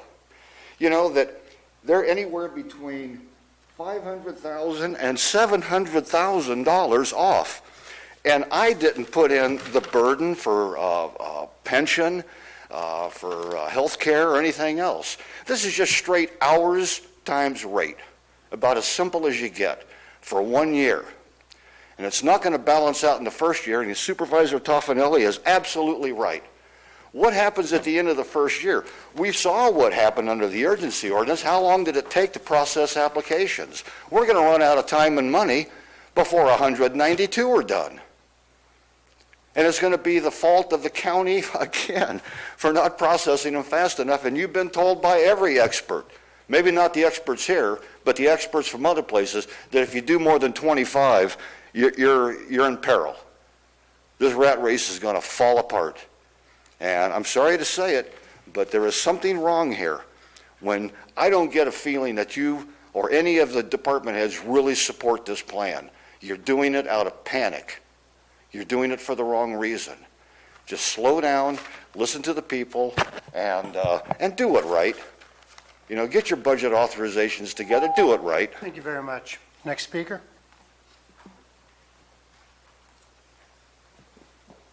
Good afternoon, Vicki Reinke. Well, today we got some new information that we didn't have in our agenda packets for the public, so I wasn't able to review what was talked about today, so I had prepared statements based on what I had in my hand. Some of it maybe was sort of explained, but nothing is different in my mind. And I do want to thank Dennis and Gary for your very common sense approach to this whole disastrous ordinance. And what it's going to do to the county. It was one of the things that was written in the staff report at the beginning.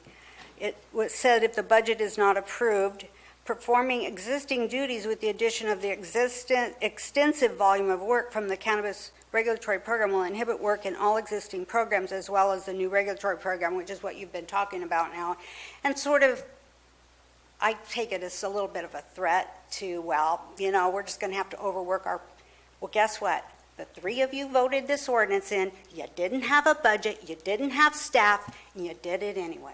You could have waited, you could have said, look, we got to do some other planning, we got to wait for the proper time to do the budget.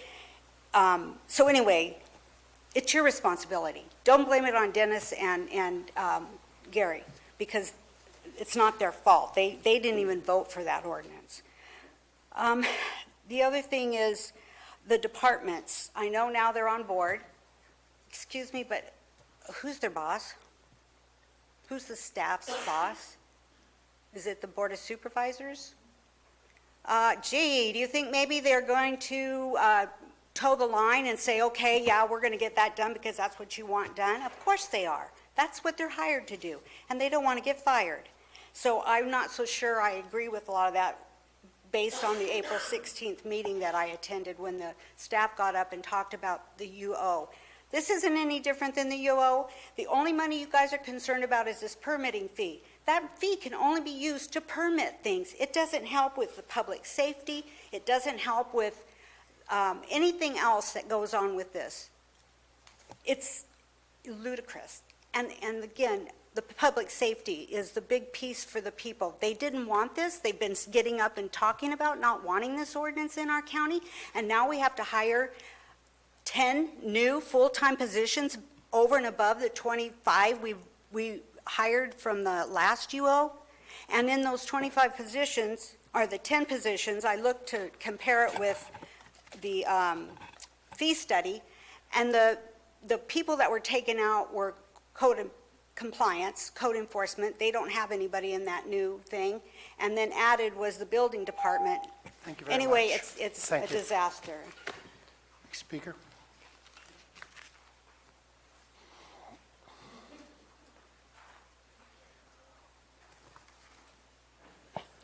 They say, don't fight City Hall, and City Hall is kind of like divided.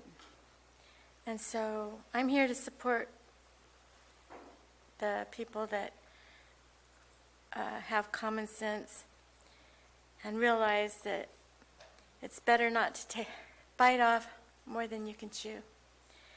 And this here is a good example of Excuse me, Ms. Rinke.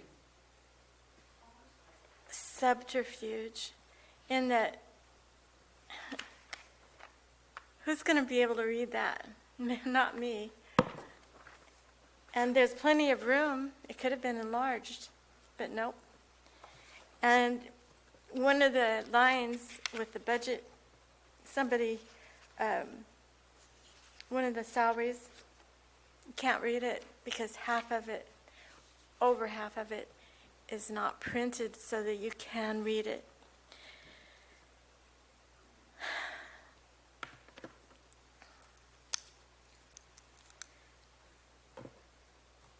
It's been said already in different ways, but basically, when you guys voted on these different issues on a 3-2 vote, it boggles my mind. 3-2 vote, and you voted on things that set the Board of Supervisors up for what we're facing here. Oh, it's the law. Well, how come you didn't address this budget issue before the ordinance to do this? It does not make any sense except for those who want to push it through and ram it down the Calaveras residents' throats. The public is subsidizing the expense on those who want to grow pot any way you want to cut it. The sheriff's office is poised to guard pot fields instead of law enforcement issues. Drug pushers abound and thrive. And this is a high priority to grow more pot. I'm very sorry about this. Next speaker.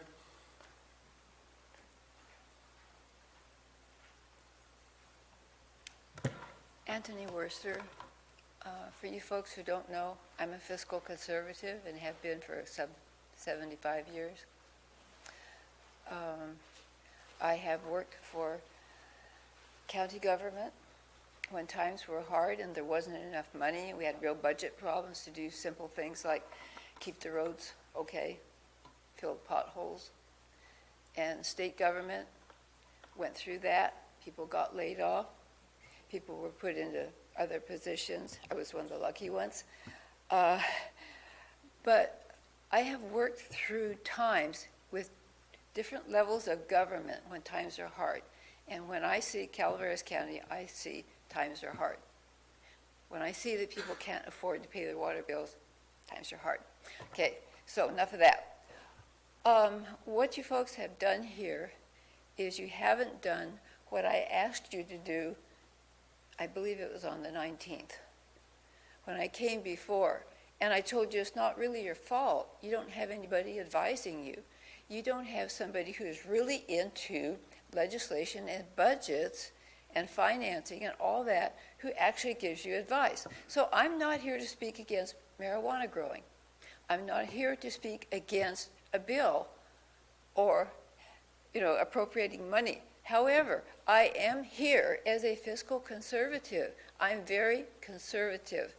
And I think if you look at what's happening in Oregon and California, and that the illegal market has grown and is growing so much that it is overtaking the legal market and their prices are lower, I don't see a whole bunch of money coming in. I don't see the growers getting super wealthy and being able to give all this money to the county. So that's what I was after when I asked you guys. I said, you really need to do a cost-benefit analysis and look at the cost, and not just the cost now in the next year and 2 years, the future cost. All these folks are going to have CalPERS, except for Al. His is the only position that doesn't. I mean, come on, folks. I just think you need to do a very good fiscal analysis, look at the real cost, and then maybe you need to do a pilot project with 25 or 50 growers and have it sunset and evaluate it. And if it's good and it's working, and my worst fears haven't been realized, where all the prices are going to go down and the growers are not going to be happy, then expand the program. Maybe expand it after a year, after 6 months. With the state of Hawaii, they do it usually after you try it for a year. If it works, you find out what the bumps are, you fix them. And I was hoping that you guys would have worked out something by now where we say, hey, we're just going to change, we're going to get the sheriff back in there. We're going to improve it. Anthony. Thank you. Thank you very for listening. Please, once again, consider. Thank you. Next speaker. Jennifer Smith. I'm just going to ask that our board members and our public really start to educate themselves and bring yourselves out of 1975. First of all, let's talk about the ordinance. The 17.95.050D6. The applicant has never owned or leased a parcel at a time when cannabis was eradicated from it by the county pursuant to a warrant issued by the Superior Court. To me, that means that you had to be in compliance with the ban. Another piece. Dennis Mills, you said that there is no requirement for remediation. It is, in fact, a requirement to be in compliance with the ban to have remediated your property, and it is also in the new ordinance. Regarding public comment, there is indeed crop insurance. This is an ag commodity approved in the state of California, and we are indeed entitled to crop insurance should we pay for it. There are contracts. My entire crop is contracted to 2 different distributors this year. I don't have enough legal product for the legal market. So please, educate yourselves. Quit reading the fodder on Facebook. Ask me. I'm a legal grower in another county because I left this county to continue my business. True, our fees only support application processing. It's our excise tax voted on by the public that pays for the money to go straight into the general fund. Over $13 million went to the general fund to be used for law enforcement, for safety, for roads, to be used exactly as the county chooses. Nothing was dictated. And finally, man, this chaps me. I sit here and I listen to fellow conservatives, fellow Republicans who revere Tom McClintock, who is such a great constitutionalist, who is in favor of regulation. And just yesterday, he said, democracy only works because the losing side always respects the will of the voters. The moment that social compact breaks down, democracy collapses into chaos. That is exactly what we have here right now, chaos. Next speaker.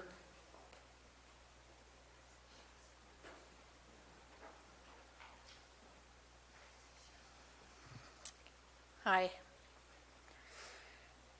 The Calaveras Residents Against Commercial Marijuana has filed a lawsuit, so it's premature to vote on this budget. Is there something funny, Ben? Guys, let's stay on focus. Yeah, Okay. please continue. All right.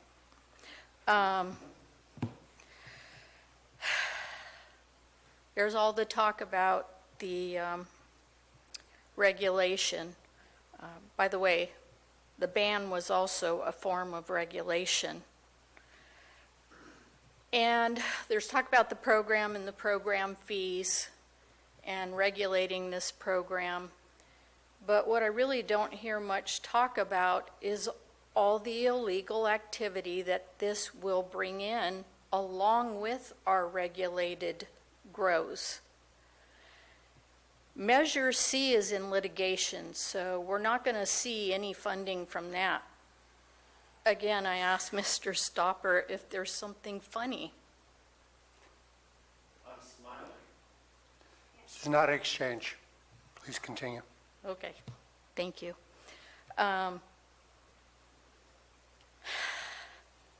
So anyway, the illegal activity that will come here, and our sheriff has stated it twice, that illegal criminal activity increased under the UO, and it will again increase under this regulation. But there has been no discussion, there's been no discussion about giving the Sheriff's Department extra funding to keep us safe. And I know that the taxpayers will be picking up that tab, as we already do, for the illegal activity that has gone on, and the illegal activity that increased under the UO, and the illegal activity that will increase under this new ordinance. That's a huge public safety issue. I'm glad there are two supervisors here, Supervisor Mills and Supervisor Toffanelli, that really think about the public safety issue side of this. I'm not sure why it gets brushed under by others. In fact, Marita, I don't think you realize the public safety issue you put me in earlier by asking me and that gentleman to take our dispute outside when he was being very aggressive towards me.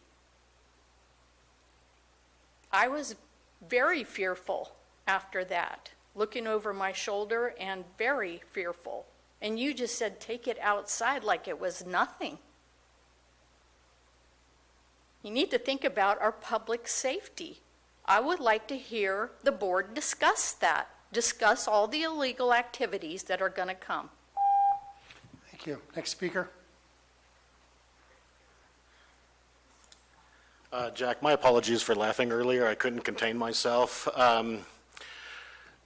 Supervisor Mills, thank you for the opportunity to comment on your silent poison, because that would never in a million years stand up to any peer review by any university in the world. And I find it hilarious that you think that you can bring up this idea that this study would not stand up under such scrutiny when you can't even do it yourself. Now, this is a real disgrace. You guys didn't win, and now you want to sabotage the program. You can say you have concerns, but I'm not buying it. You guys voted for a ban. You won that ban on a 3-2 vote. People had to comply with it. Now you lost on the ordinance, and now you just want to sabotage the whole program because you didn't win.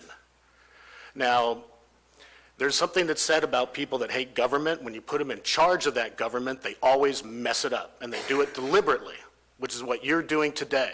You are deliberately, willfully sabotaging a program that's going to hurt the implementation now is going to hurt the effort of the overall county government. That is incredibly irresponsible, unbelievably irresponsible.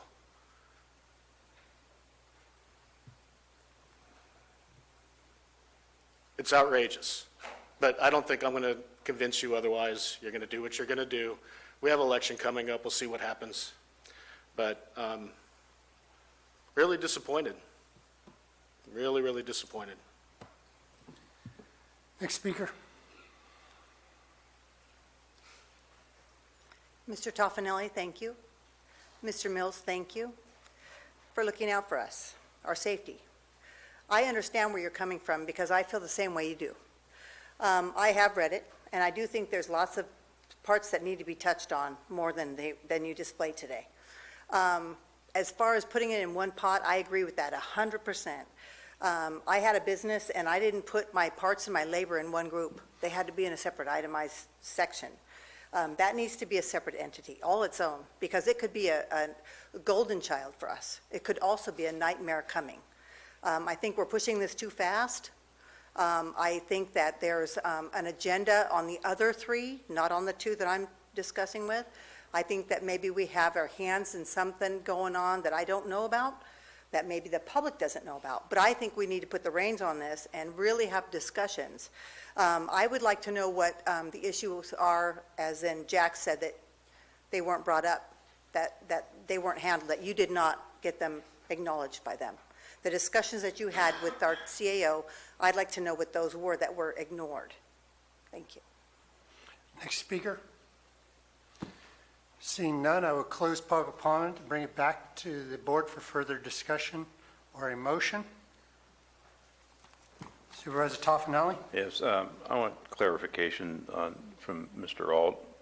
When he opened this up, he apologized for what's on our agenda item as being the same as last week. Is that correct? The text is exactly the same. Yeah, so it had nothing to do with not having anything presented by myself or Mr. Mills. It had to do with just apologizing for this agenda item being identical, the same, because you had to put it back in there. We were bringing it back on the 17th versus the 10th. So you had to put it back on IQM2 exactly the way it was. You couldn't make any changes to it. Is that correct? Correct. I wasn't editorializing about the feedback we got. I was simply trying to state for the public that I hadn't changed anything because it was due the next morning. We just converted the item over exactly the way it was on the 19th. Thank you. And we did meet two occasions, and I gave you my concerns. Correct. Okay. Thank you.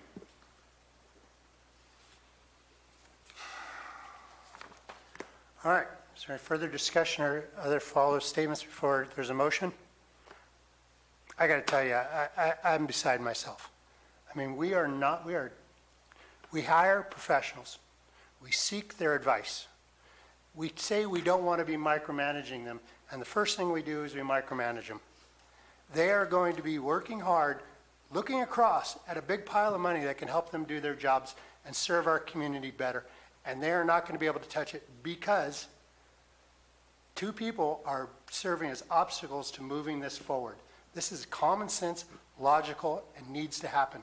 And the fact that we're not doing it, Supervisor Mills, Supervisor Toffanelli, you are hurting everybody in the county and obstructing the will of the majority of this board to carry out the law of this county. So that's my statement, but if anybody wants to make a motion for or against this, let's get it done.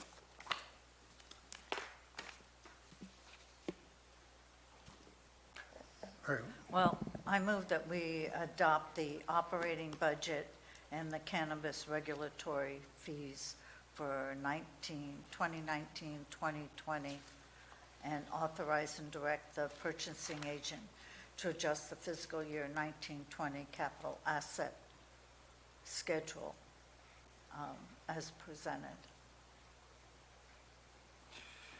Is there a second? I will second it in that case.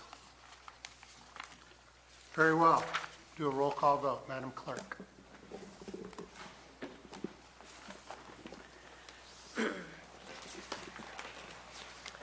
Supervisor Callaway. Yes. Supervisor Garamendi. Yes. Supervisor Toffenelli. No. Supervisor Mills. No. And Supervisor Stopper. With my vote, I'm befuddled, because truly what we see here is just a stick in the spokes of wheels of progress. I think it was brought up earlier today by one person about McClintock talking about democracy and the minority obstructing after the majority has made a vote. Today, I will vote yes on this item with the knowledge that I work towards the best intent of the people in this county in putting forward this ordinance and the budgetary items to regulate it, and show my disappointment in the other supervisors that aren't willing to mitigate the environmental concerns and remediation and everything else that comes with this.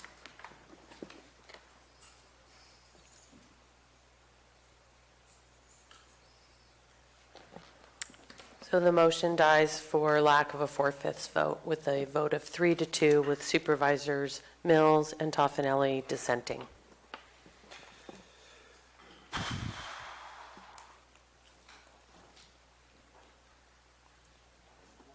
Item 40.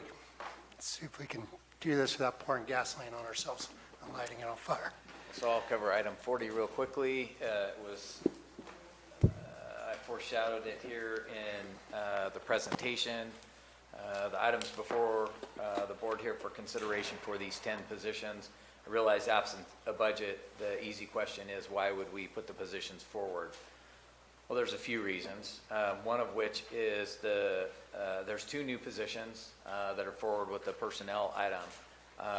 Regardless of whether we have a budget or not, at some point, we're going to implement the program fully as has been adopted by the board. The board's authorized on October 1st that the CAO's office would have oversight of the program office, including the concept of a program manager. So at some point, even if it's at budget development, we're going to ask that a budget be put forward for this program. We've heard people say, plan ahead, get the personnel. If we don't have a budget, then what we'll do is ask for the positions to be approved so we can start the hiring process to align closely with the budget adoption for the next fiscal year. If we wait for that budget adoption and then adopt these positions, then we'll still be 3 to 4 months in arrears for being able to hire these positions. So I would ask in this particular item that you give us the opportunity to plan ahead to hire these positions, to be able to start the recruitments and align them with the next opportunity that we have for budget approval. Supervisor Stopper, you have a question? Well, are there other questions from the board? Move to public comment. Is there public comment on this item? I'm sorry, I did have one question. This is what's been put forward by staff overall on what they feel is needed to be able to best proceed with this program? Correct. Okay. Thank you. Very well. Public comment.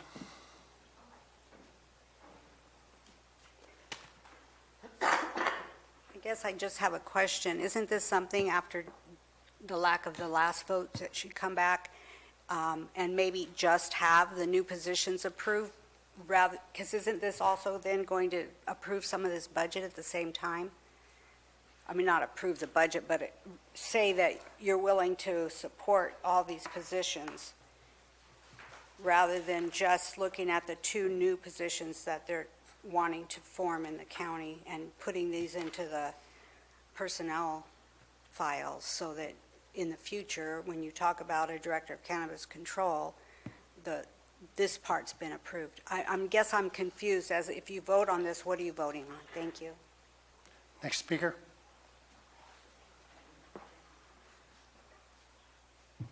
You know, before I told you guys it'd be really nice if you would think about what you're doing and work together.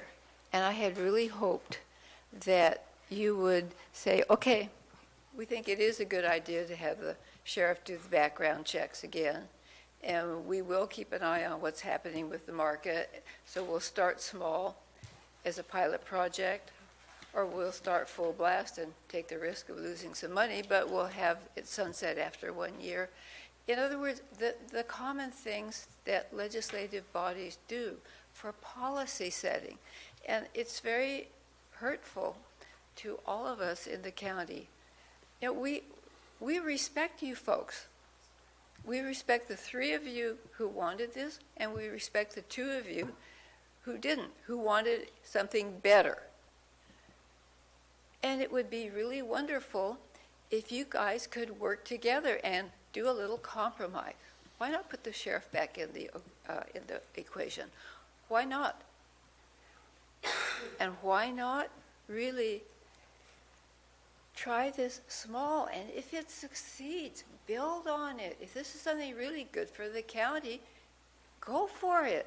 But don't take the kind of fiscal risk that I see you taking. And I remember the last meeting I said, I hope I'm wrong. I'm just afraid that the costs really outweigh the benefits. And I think you guys didn't take me seriously, and I think you didn't really understand where I'm coming from. I respect every single one of you. You have a hard job. Like I said, you don't have someone really to help you.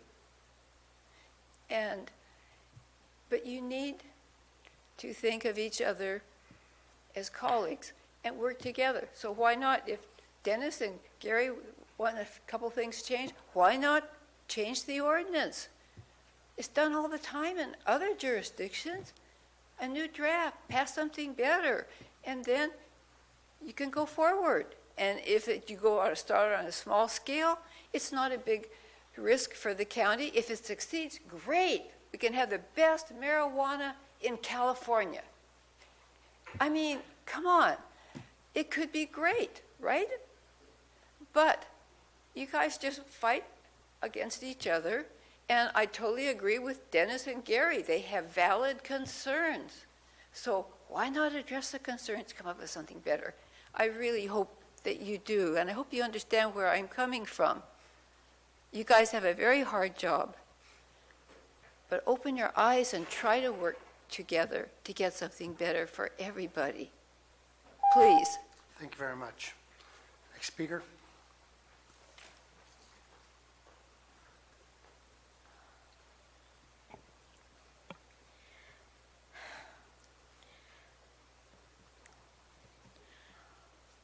I do not believe that we should have a drug czar until these other things get worked out.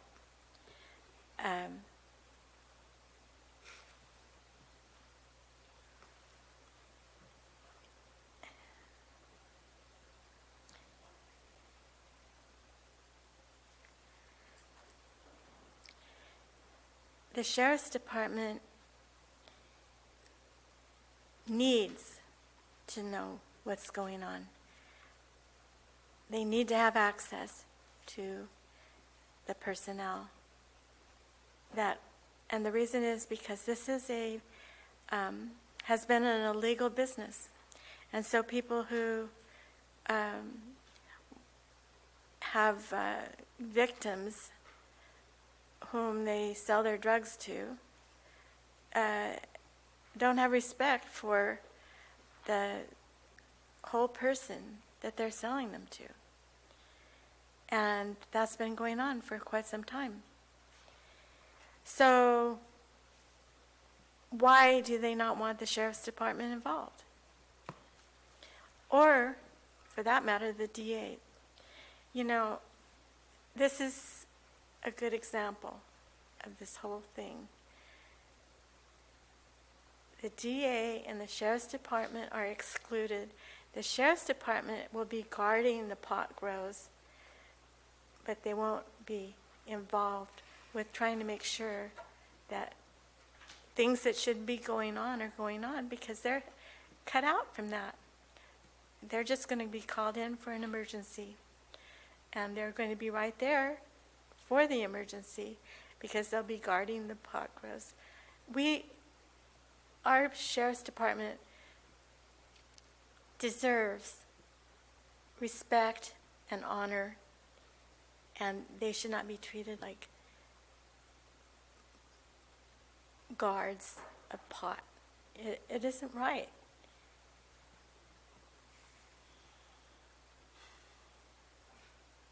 And so, I guess that's all I've got to say.